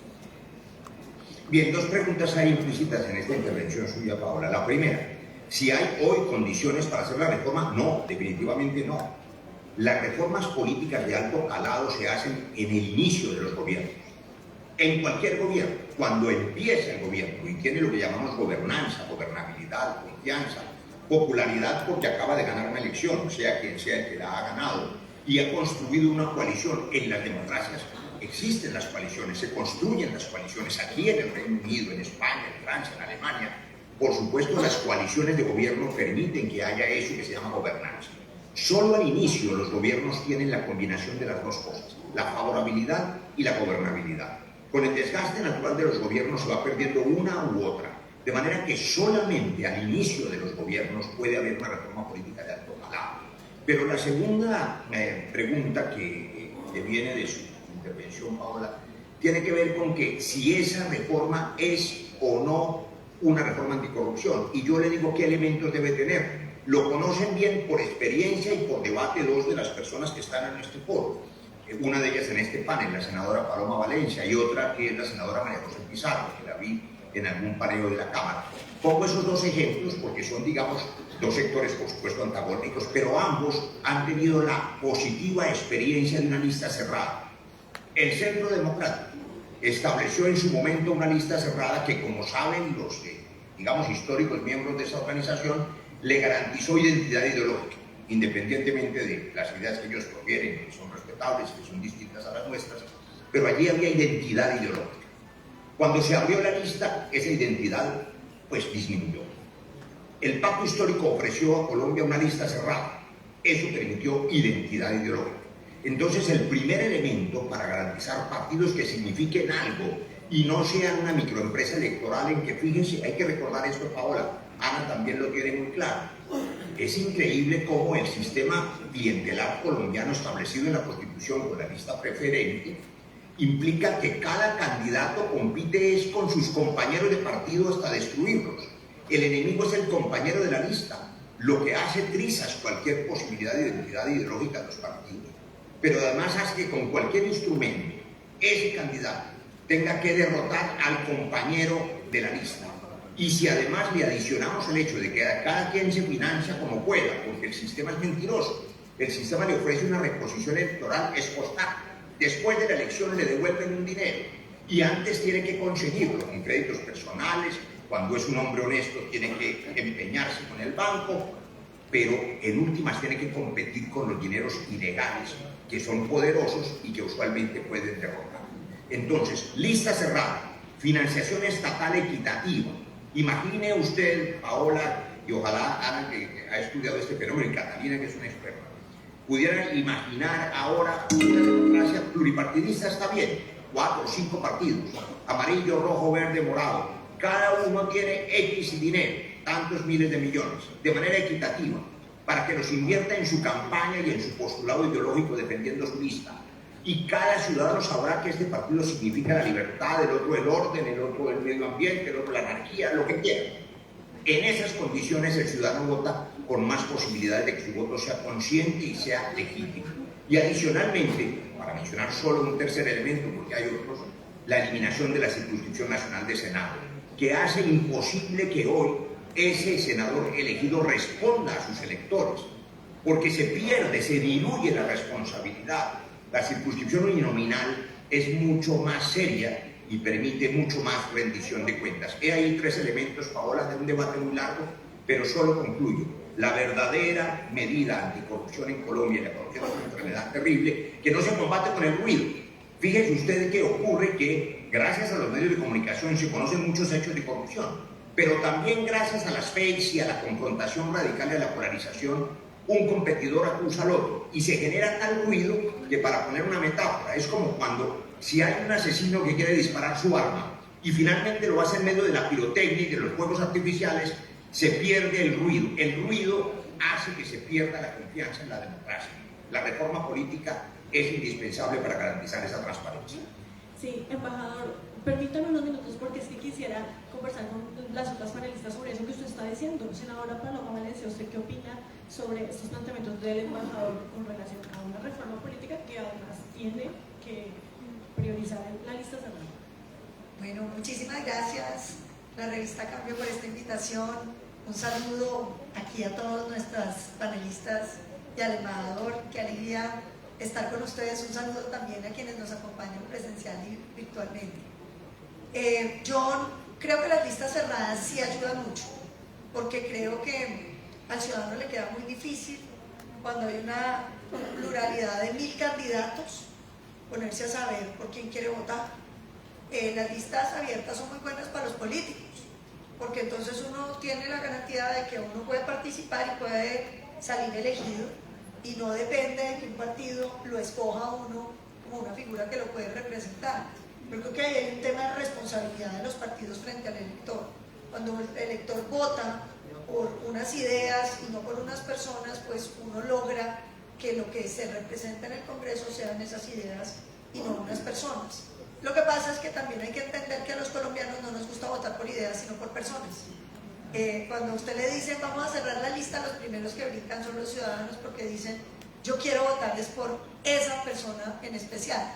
Y entonces yo he encontrado que pues esto es una cosa bidireccional, ¿no es cierto? Los colombianos votan como quieren votar, y cuando uno les dice que voten de otra manera, pues en general no están muy convencidos. Y fíjense que cuando uno analiza cómo votan los colombianos, si yo les digo hagan el ejercicio mental de pensar por quién votaron en el Congreso en la última elección, Paola se imagina y dice yo voté por tal. ¿Y por qué votaste por esa persona? Y las razones son variadísimas. Está quien dice yo voté porque me parece que tiene buenos criterios y porque va a representar unas ideas que yo comparto, y ese es, digamos, el llamado voto de opinión. Otro dice yo voté porque ese señor me ayudó, esa señora, cuando yo tuve el niño enfermo, me ayudó a conseguir los medicamentos. O yo voté porque esa persona se comprometió en que va a ayudar a presionar la electrificación de esta vereda. ¿Cuál de esas razones es mejor? Yo creo que es muy difícil ponerse, cuando uno se pone en el lugar de otra persona, para decirle si está votando bien o mal. Y yo creo que ahí radica la complejidad del voto colombiano. O sea, nosotros tenemos poblaciones que son muy pobres, con muchas necesidades básicas insatisfechas, que votan atendiendo a quién les va a responder por eso. Pues yo voté porque este señor nos hizo una fiesta buenísima y lo único que yo recibo de los políticos es esta fiesta. Entonces es muy difícil, y yo creo que ahí, cuando uno trata de sacar ese voto de las listas cerradas, me he encontrado con una gran resistencia ciudadana. Lo segundo, yo la financiación estatal me parece lo más bonito en teoría, pero absolutamente impráctico. A ver, yo les pongo un ejemplo. ¿Cómo repartimos la plata? ¿Se la damos a quienes tienen mayorías hoy? Condenando a quienes pudieran estar ganando. Veo la representante jubilado. Entonces hoy la financiación mayoritaria sería para el pacto. Uno diría, de ninguna manera, si ellos han perdido apoyo. Y si decimos, no, désela a la oposición, los del pacto dirían, ¿y por qué le van a dar la financiación mayoritaria a la oposición que tiene menos curules hoy en día? No, porque nosotros vamos a ganar. ¿Cómo hace usted para decir quién va a ganar? Pero imagínese que digan, no, le vamos a dar igual a todos. A un partido de 3 y recibe lo mismo que un partido de 20. Eso es imposible. O sea, no nos llamemos a engaños. Cuando usted va a la práctica, que es lo que importa de las decisiones, pues usted se encuentra con una imposibilidad. ¿Cómo sabe quién va a sacar votos? Entonces le financia igual un político que va a ser viable a un político que es totalmente inviable. Es un poco la idea que me parece que existe de creer que la política es solo plata. No es verdad, la política no es plata. He visto muchísimos candidatos llenos de plata perdiendo elecciones. Que se necesitan unos recursos mínimos, claro, se necesitan, tiene que tener una publicidad. Luego dice el senador Roy, la tercera era circunscripción nacional eliminada. Bueno, yo no vuelvo a hacer política. Yo dependo de los poquitos votos que saco en todas partes. Si a mí me pusieran una circunscripción cerrada para ser solo de Bogotá, seguramente no salgo senadora. Y no saldría, tampoco, no habría salido nunca Robledo, que dependía de que en cada departamento uno lograba conseguir unos votos. El día que vuelvan a las circunscripciones regionales, pues tenemos el mismo problema de cambio, que el voto de opinión lo encuentra usted en unos muy poquitos departamentos, porque en el resto lo que hay son unas maquinarias apalancadas con los recursos locales para elegir políticos. Entonces yo no creo que este sea un problema de reforma política. Esto tiene mucho más que ver, y me devuelvo al primer punto, a cómo votamos los colombianos y para qué es que estamos eligiendo las personas. Si uno le pregunta a un colombiano, ¿por quién votaste al Congreso? Cada uno se acuerda y piensa por qué razones votó. Y cuando uno se pone a pensar en esas razones, me parece que poco tienen que ver con que para qué te sirven los congresistas. ¿Para qué te sirven los congresistas? Tú votas un congresista, ¿para qué? Para que haga fiestas, para que consiga puestos, para que consiga contratos, para llevar a las regiones, para que sea inteligente y vote los proyectos de ley de acuerdo a unos criterios que empatizan contigo. Pero yo creo que ahí es donde está el problema, es el diseño institucional de lo que estamos eligiendo. Uno piensa en Colombia y dicen, devolvámonos a que sea una elección de abajo para arriba. Las elecciones donde menos votan colombianos son las de los ediles. Y son los que supuestamente usted conoce, son sus vecinos, son los que usted podría llamar por teléfono a pedirles ayuda. Y son los que menos votamos. Donde más votamos son el presidente, que usted no se lo va a encontrar nunca. Entonces yo creo que aquí hay un análisis mucho más de fondo sobre cómo funciona la política en Colombia. Y a mí me dirían, bueno, ¿y qué propone, Paloma? No, pues yo creo que este es un tema que necesita un debate nacional mucho más profundo porque se refiere a cómo somos como país. Pero sí hay unas cosas que sí hay que mejorar.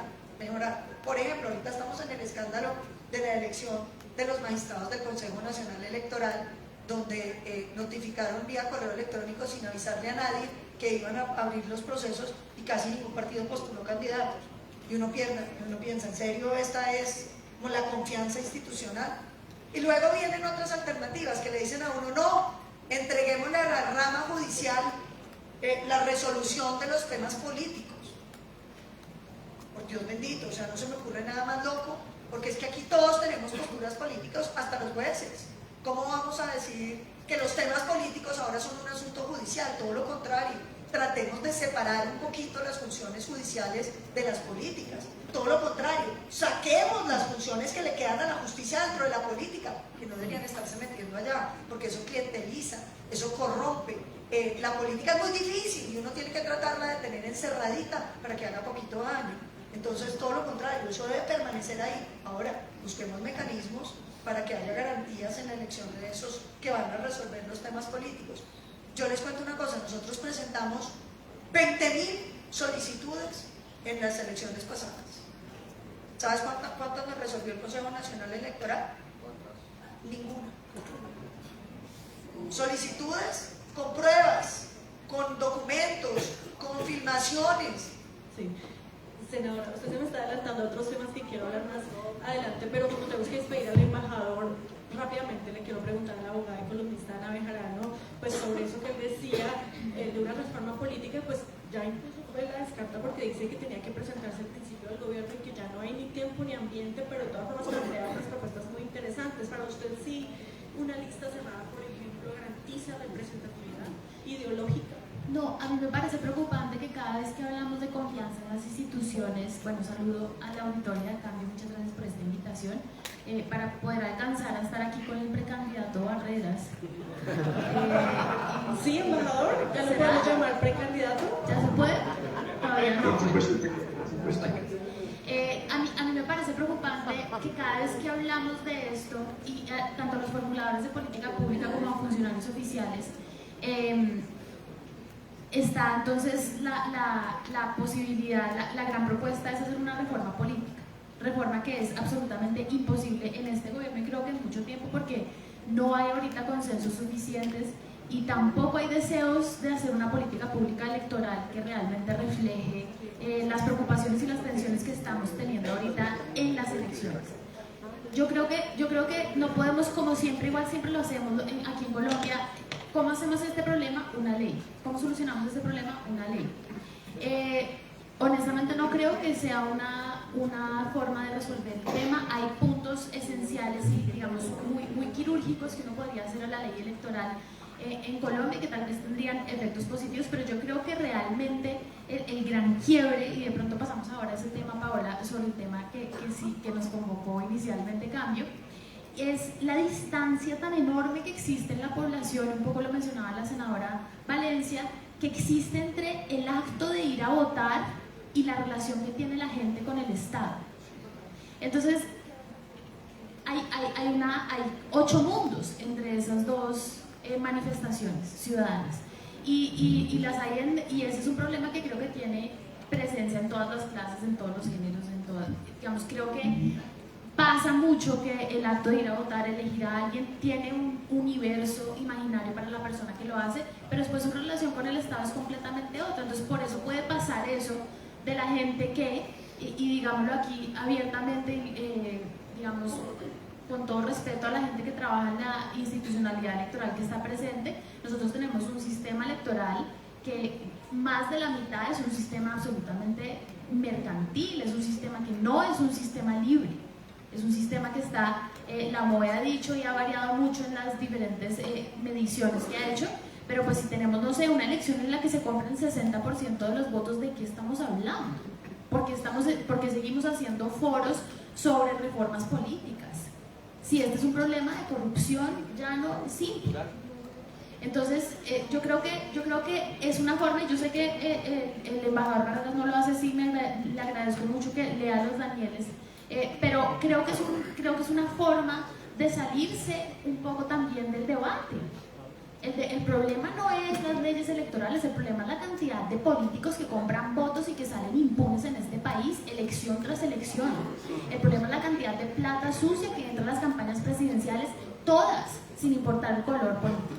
Entonces, claro, es fácil decir, no, hagamos una reforma política y eso va a ser muy difícil, y vienen todos los expertos a decirnos cuáles son las mejores formas, lista cerrada, lista abierta, y irnos por esa discusión es la mejor forma también de distraer del debate formal, pensaría yo. Gracias, doctora Bejarano. Doctora Catalina Botero, finalmente, ¿usted qué opina sobre este tema?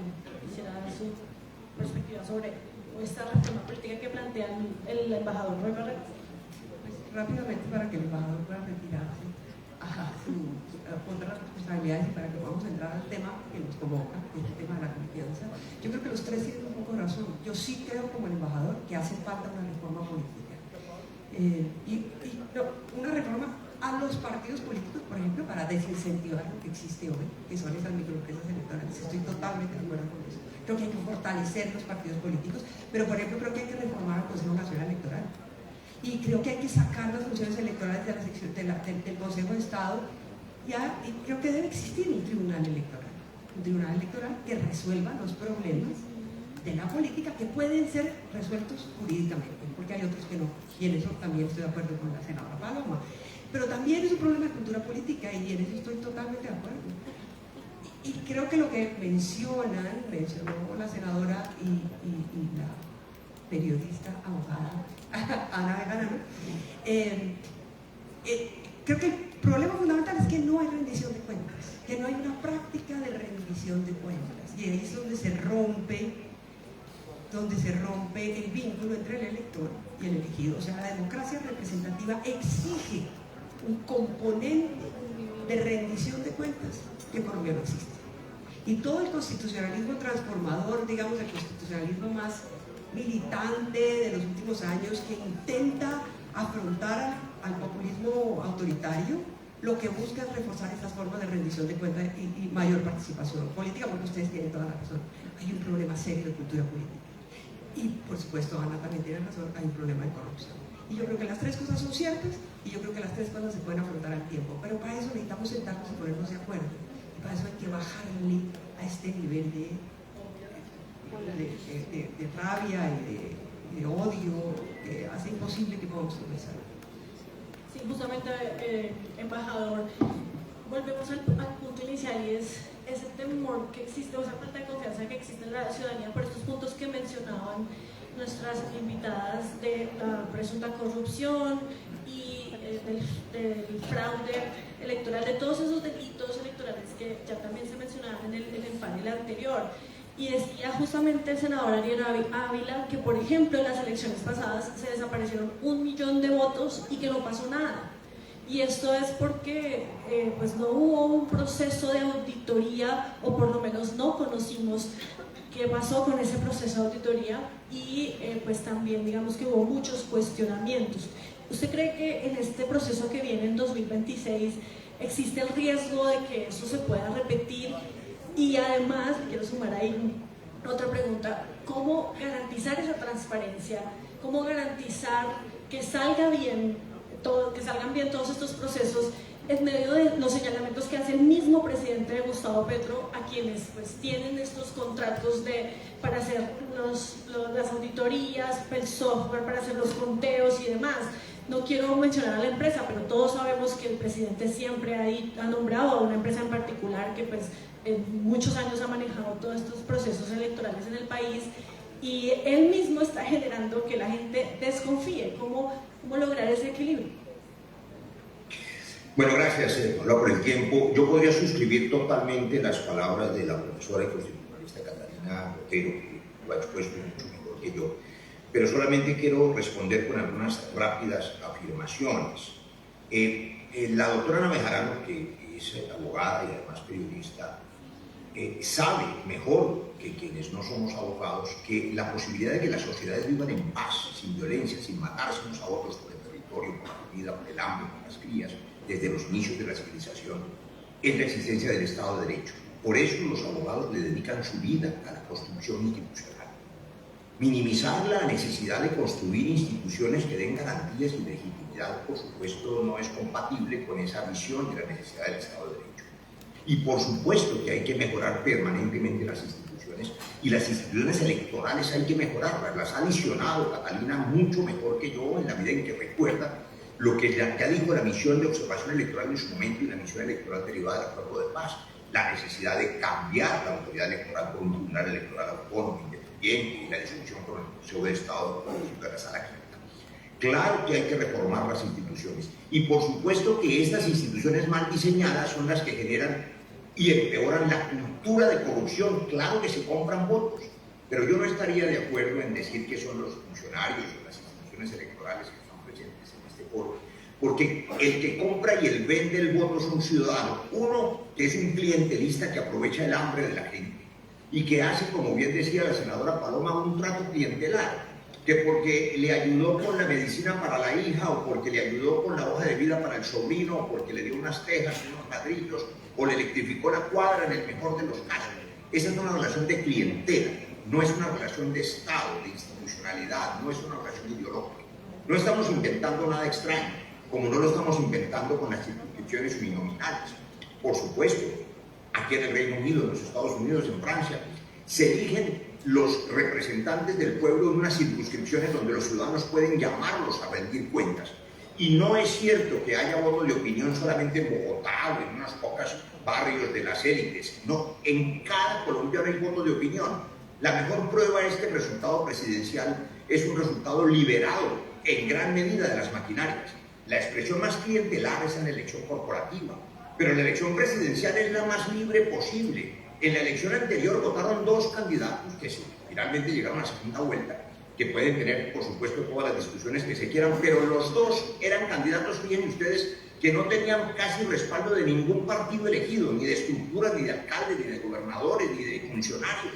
Eran individuos que tenían un mensaje diferente cada uno, pero así son las elecciones presidenciales, son más liberadas de la clientela, de manera que sí se necesita esa reforma política. Ahora, claro que hay deseos, decía Ana, que es que no hay deseos de cambiar. Lo que no hay es, en un sistema clientelar, Ana, en que la gente se elige con ese sistema desde el Constitución del 91, a la gente le queda difícil, me refiero al propio Congreso, cambiar el sistema que conoce y con el que se elige. Y es difícil que la gente cambie las reglas del juego con las que sabe ganar, pero hay que cambiarlas, porque si no tenemos partidos políticos serios, y mucho menos partidos, no 50 partidos, sino un asunto serio. Para eso existe otro elemento que no se ha mencionado hoy, que es el umbral. Claro que no se trata de financiar estatalmente al partidito que tiene 3 congresistas o al que no tiene ninguno frente al que tiene 30. Para eso, previamente hay que elevar el umbral para garantizar que los partidos tengan una representación, y hay que aprobar además normas de democracia interna. El tema es muy complejo para los pocos minutos, pero lo que no es cierto es que haya que tener, también decía Paloma, una política encerradita para que no haga daño. No, esa es una afirmación gemela de aquella que dice que el Estado tiene que ser mínimo o desaparecer, como dice mi ley en Argentina, para que solamente la empresa privada o los intereses individuales sean los que definen el destino de las naciones.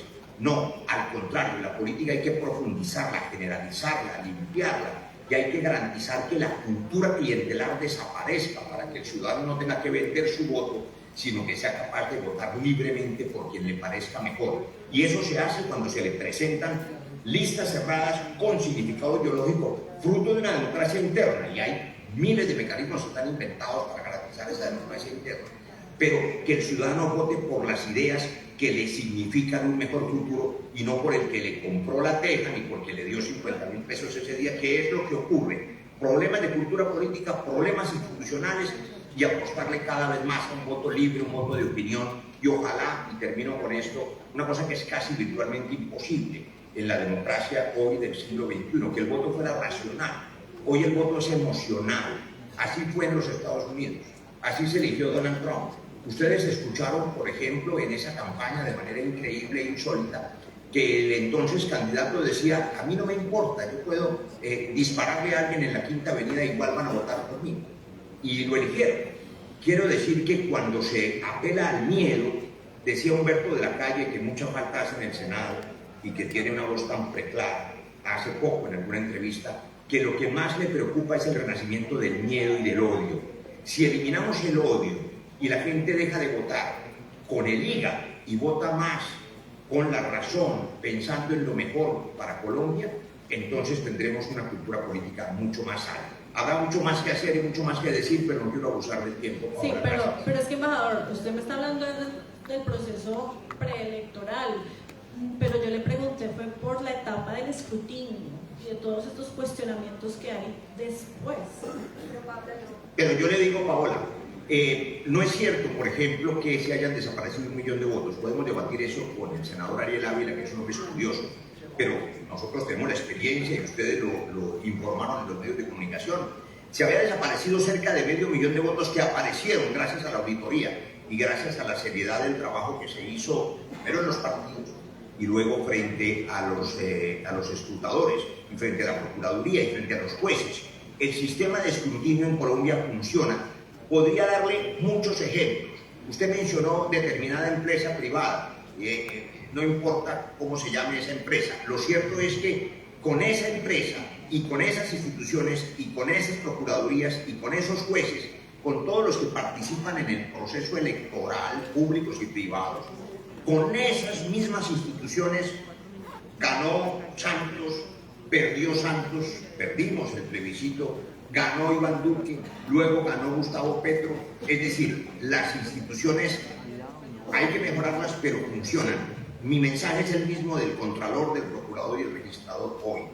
Hay que tener tranquilidad en el resultado del 2026, porque si sembramos más miedo y más incertidumbre, lo que ocurre es que la gente pierde confianza en la democracia y en lugar de la democracia advienen los totalitarismos, que es lo que está pasando en el mundo. La democracia misma está en crisis y en riesgo porque cada vez menos gente cree en la democracia. No hacemos favor a la democracia, por lo tanto a la libertad humana, si nosotros seguimos deteriorando la credibilidad en la democracia.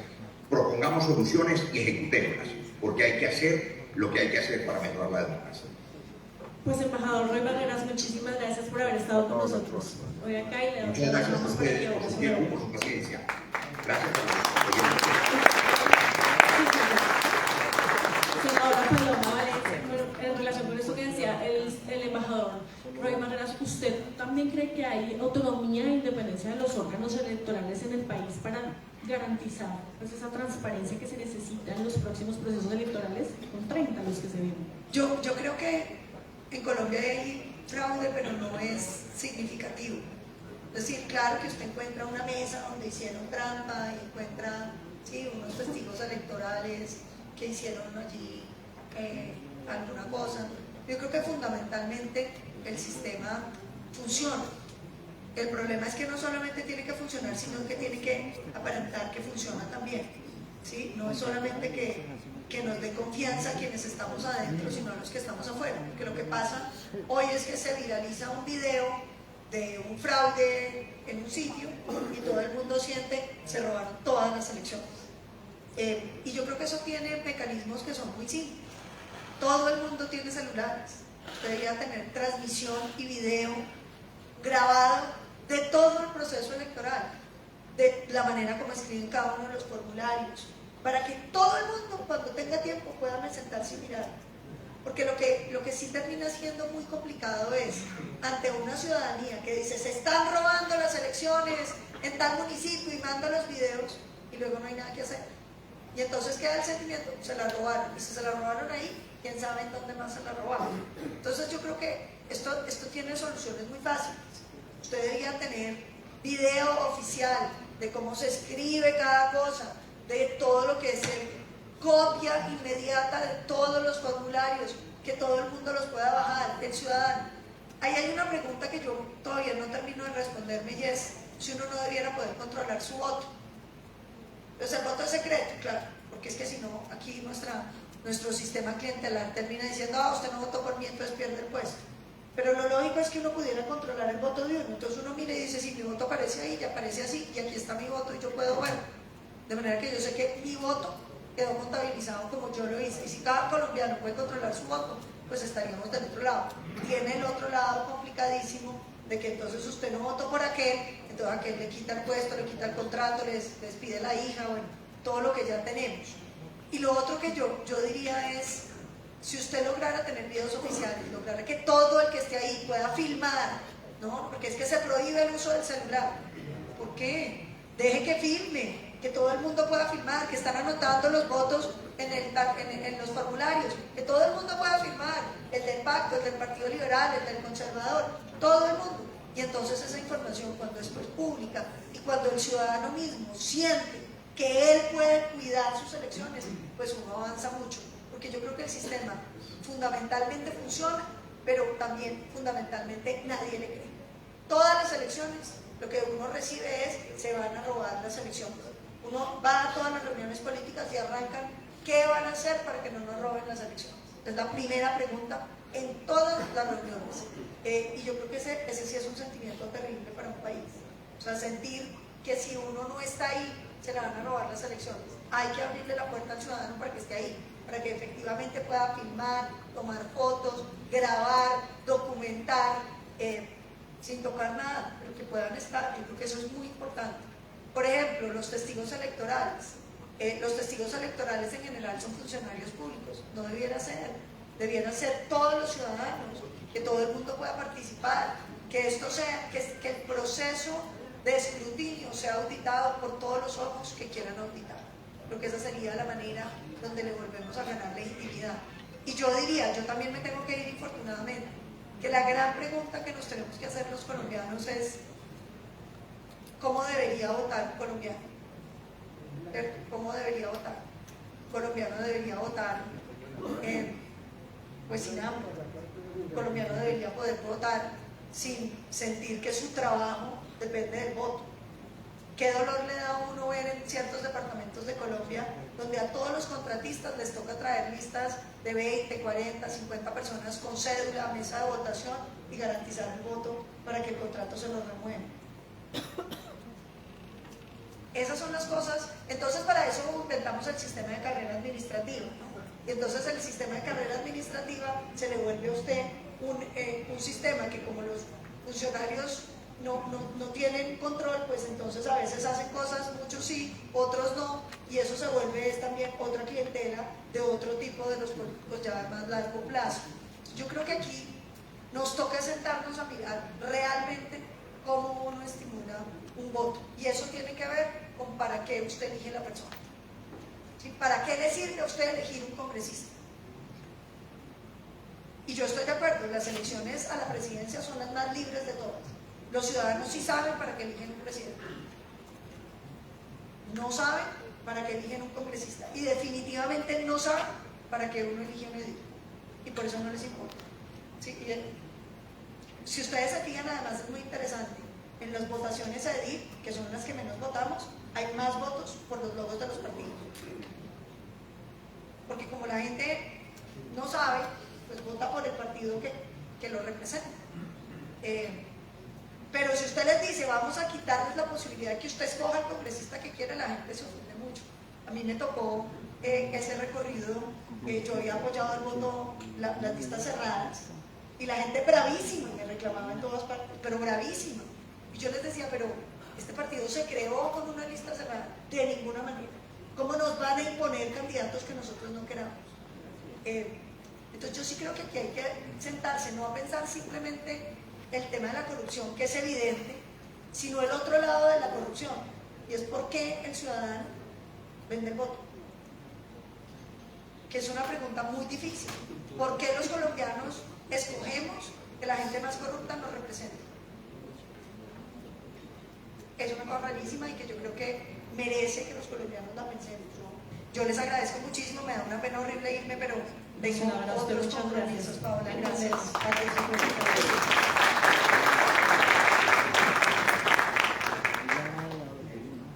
Bueno, Ana, justamente para entender ese sentimiento que mencionaba la senadora Paloma Valencia, pues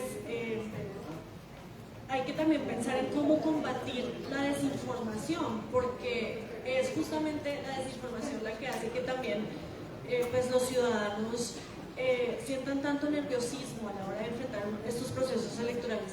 Además, porque en esta época de redes sociales, como ya mencionábamos, de bodegas, pues es muy fácil coger todos estos elementos como los formularios, los C14, y manipularlos y publicar fotos y publicar videos y publicar cosas que no corresponden a la verdad. Entonces, ¿cómo combatir esa desinformación? Y además, ¿cuál es la responsabilidad que también tienen en esa tarea la sociedad civil y los políticos? Porque ellos incluso a veces en muchos casos son quienes promueven esa desinformación. Bueno, ahora sí a lo que vinimos.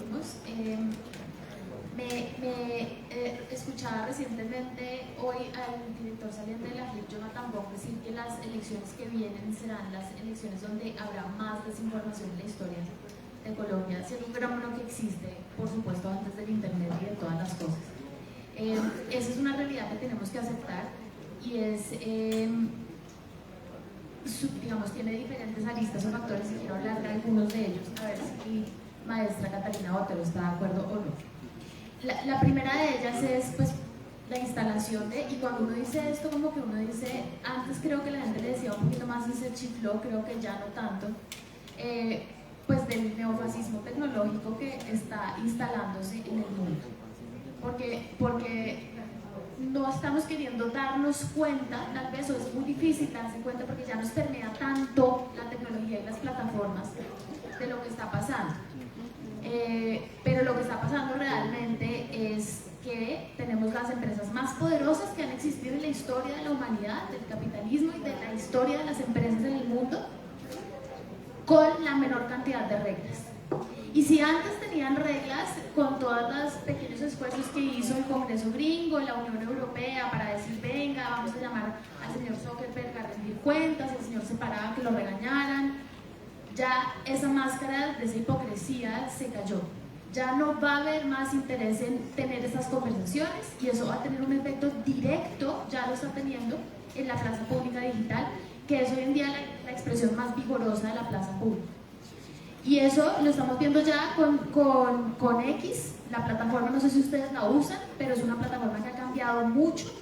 Le sale a uno porno, por ejemplo, pornografía, de la nada, de cuentas que uno no sigue.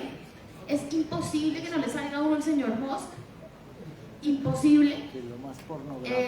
La plataforma ya cambió y cambian entonces las discusiones que pasan ahí, cambia el uso, por supuesto relacionado también con procesos electorales. Los cambios que anunció Zuckerberg están ya en Estados Unidos teniendo efecto y pronto empezarán a tener efecto en Colombia, pero pues es realmente una desbandada grande los sistemas de comunicación que acompañan y que permiten los procesos electorales. Es que no nos engañemos, hablen con cualquier consultor político hoy en día, lo que le van a decir es, lo primero es cuál es su estrategia en redes sociales, cuál es su estrategia para TikTok y cuáles son los lives que va a hacer en Facebook y en YouTube. Entonces yo creo que esa pues es una novedad que hay que decir, que hay que recordar esa nueva etapa que estamos entrando y por supuesto la alineación de estos líderes de la tecnología con la ultraderecha en el mundo, claramente. Creo también entonces que, y es interesante porque la instalación de esas plataformas lo que permitió fue como la apertura de, y yo sé que a los periodistas no les gusta este término, pero la instalación del periodismo ciudadano. Entonces tenemos ya una cantidad de gente, influencers, y fíjense que entre 18 y 24 años más del 60% de los colombianos se informan por TikTok, se informan. Es decir, no están ahí viendo a ver que les enseñan a bailar o la receta no, están informándose a través de esa plataforma. Y entonces en esa plataforma hay cosas muy importantes que están informando a la gente, que están hablando de los asuntos de interés público, y entonces están forjando también qué es el interés público de esas generaciones. Creo que es... Uy, se me... Y entonces en esas manifestaciones del periodismo ciudadano tenemos una escisión muy grande entre el periodismo formal, hegemónico, como lo quieran llamar, cambio, versus los periodistas ciudadanos que igual están haciendo la labor social de interés público que hace el periodismo. ¿Cómo podemos arropar a esa gente dentro de los estándares milenarios del oficio para que cuando informen lo hagan de manera responsable, para que cuando hablen de una persona, por ejemplo, la llamen y verifiquen antes? Y esa decisión, esa falta de comunicación entre el periodismo, creo que sea como tal vez un poco arrogancia del periodismo formal frente a estos periodistas ciudadanos, o como lo queramos llamar, influencers, creadores de contenido, que terminan siendo muy importantes en la discusión pública y en la manera en la que vota la gente. Esa falta de conversación está siendo perjudicial para la gente, para los votantes. Y lo último que quisiera mencionar es pues la gravedad de tener un escenario, un ecosistema mediático en el que el sistema de medios públicos está absolutamente cooptado como una máquina de propaganda, de censura, ideologizado absolutamente, que por supuesto no es nuevo, eso es algo que ha pasado en RTBC desde siempre, pero lo que está pasando ahora es absolutamente impresionante, con gente adentro de RTBC diciendo se censura, hay listas negras, no se puede entrevistar a tal persona, etc. Y eso, digamos, es un nuevo actor porque está siendo sí un medio o medios de comunicación muy escuchados, muy consultados en redes sociales, en los programas que tienen en televisión, y eso va a incidir también en el ecosistema mediático de las elecciones muchísimo. Y además pues recordemos que esta es la plata nuestra, es la plata del erario.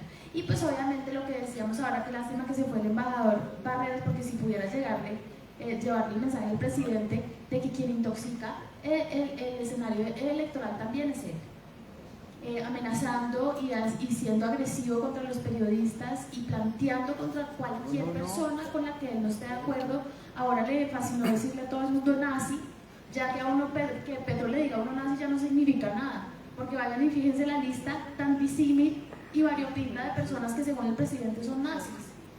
Entonces realmente eso es algo que está intoxicando el debate, que está intoxicando ese llamado que hace la profesora Catalina Botero a que tengamos un debate más sano, más respetuoso, más, no sé, constructivo tal vez.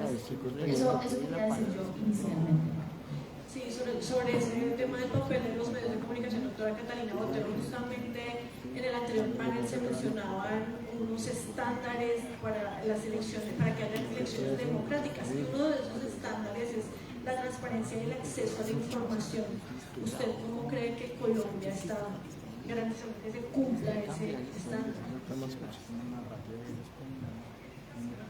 Mira, empecemos por una cosa que dijo al principio, no estoy de acuerdo. Yo creo que en Colombia siempre hubo desinformación o problemas, incluso, yo no sé si te está refiriendo a acceso a la información pública o también al acceso a la información para poder debatir. Sí, ambas, acceso a la información pública, que también debe ser transparente, y acceso a la información que los medios pues, se publican. En Colombia siempre ha habido desinformación, pero yo creo que nosotros no hemos vivido nunca lo que vamos a vivir en el 2026. Y no lo creo de la nada, lo creo porque he seguido desde el punto de vista de los estándares sobre desinformación, tomando esos estándares sobre desinformación electoral, los informes que se han hecho a las elecciones de Panamá, a las elecciones de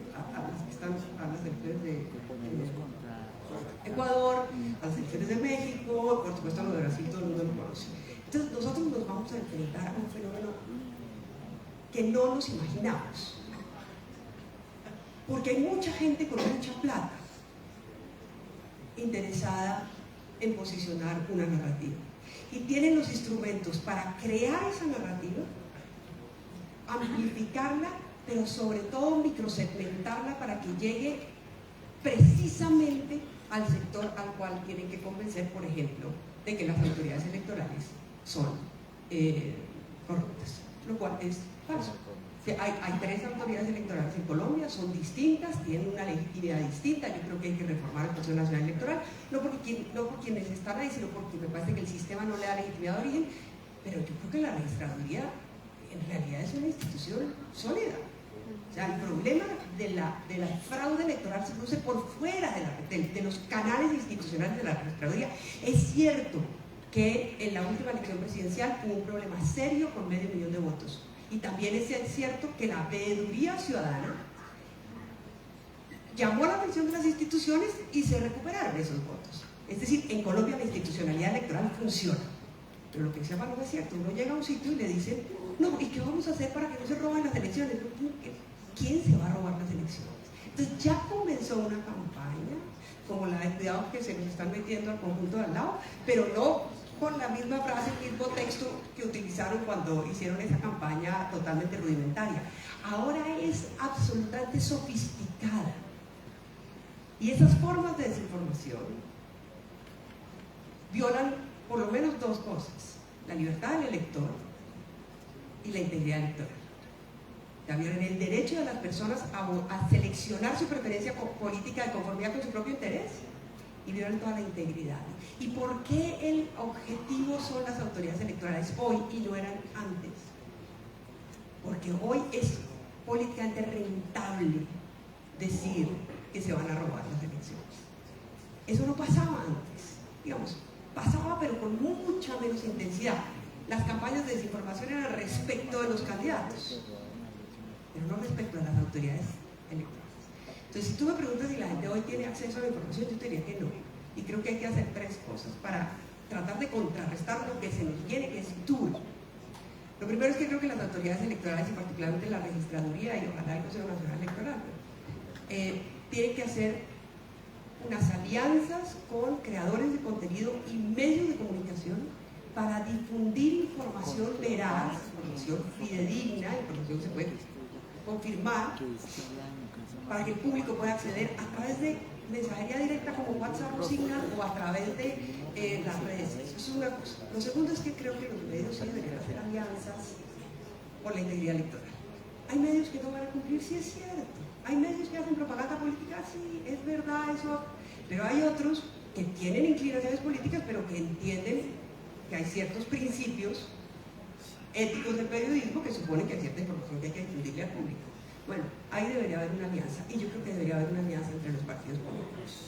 Si saben que una versión sobre lo que está pasando en la registraduría es falsa, porque tienen a sus testigos electorales, y saben que eso no es cierto, no importa si les va bien o mal, tendrían que salir todos, juntos. Las senadoras que están aquí, la senadora que se acaba de ir, juntas a decir eso no es verdad. Porque es que uno tiene que proteger a la institucionalidad. Porque cuando la institucionalidad no se protege, ya sabemos lo que pasa. Estados Unidos es el mejor ejemplo de cómo se destruye un país a toda velocidad porque las instituciones no han sido capaces de resistir. Ahí están resistiendo los jueces, no saben qué tanto resisten, pero todos los sistemas de auditoría que fueron desmontados por el presidente de los Estados Unidos, bueno, pues ¿para qué me detengo en explicar una cosa que es obvia, y es que hay un desmonte de la democracia en los Estados Unidos en este momento? ¿Por qué? Porque había una, yo creo, y porque lo han dicho algunos cientistas políticos de Estados Unidos, que había ciertas instituciones muy frágiles que dependían de la confianza de los partidos. Una vez llega un tipo como Trump, las instituciones no resisten. Entonces yo creo que hay una responsabilidad de los partidos políticos de proteger a esas instituciones, por supuesto también de obligarlas a que rinden cuentas. Y creo que esas 3 cosas son fundamentales y hay que arrancarlas hoy, porque lo que se viene, y lo que se viene no tiene color político ahora. O sea, no es que hagan más campañas de desinformación. No, lo que se viene yo creo que es brutal y es de todos los colores.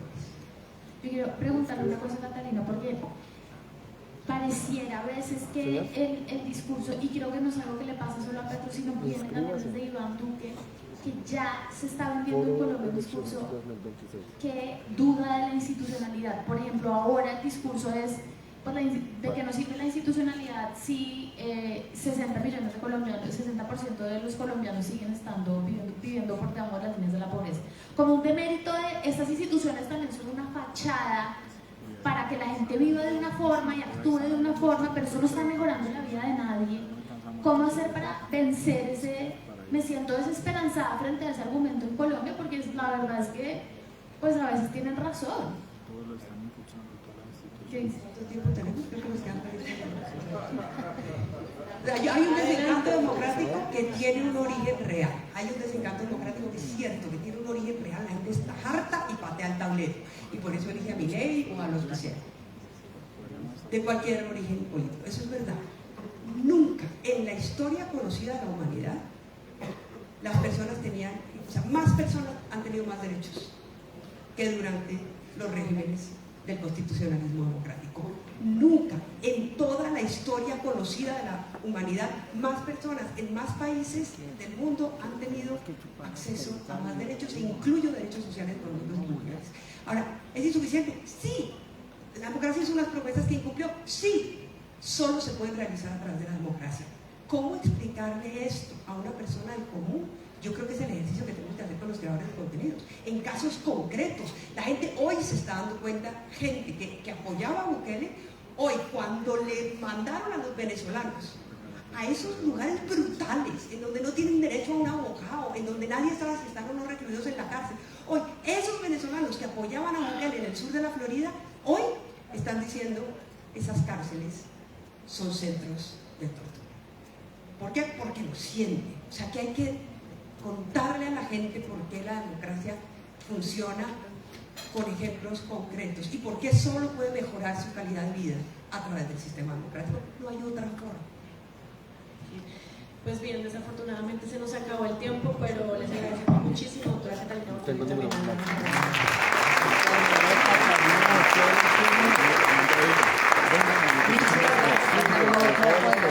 Y hemos llegado a un récord de personas conectadas en redes sociales. Cerca de 100.000 personas han seguido la transmisión en directo a través de Cambio Colombia y las redes como YouTube, Facebook y X.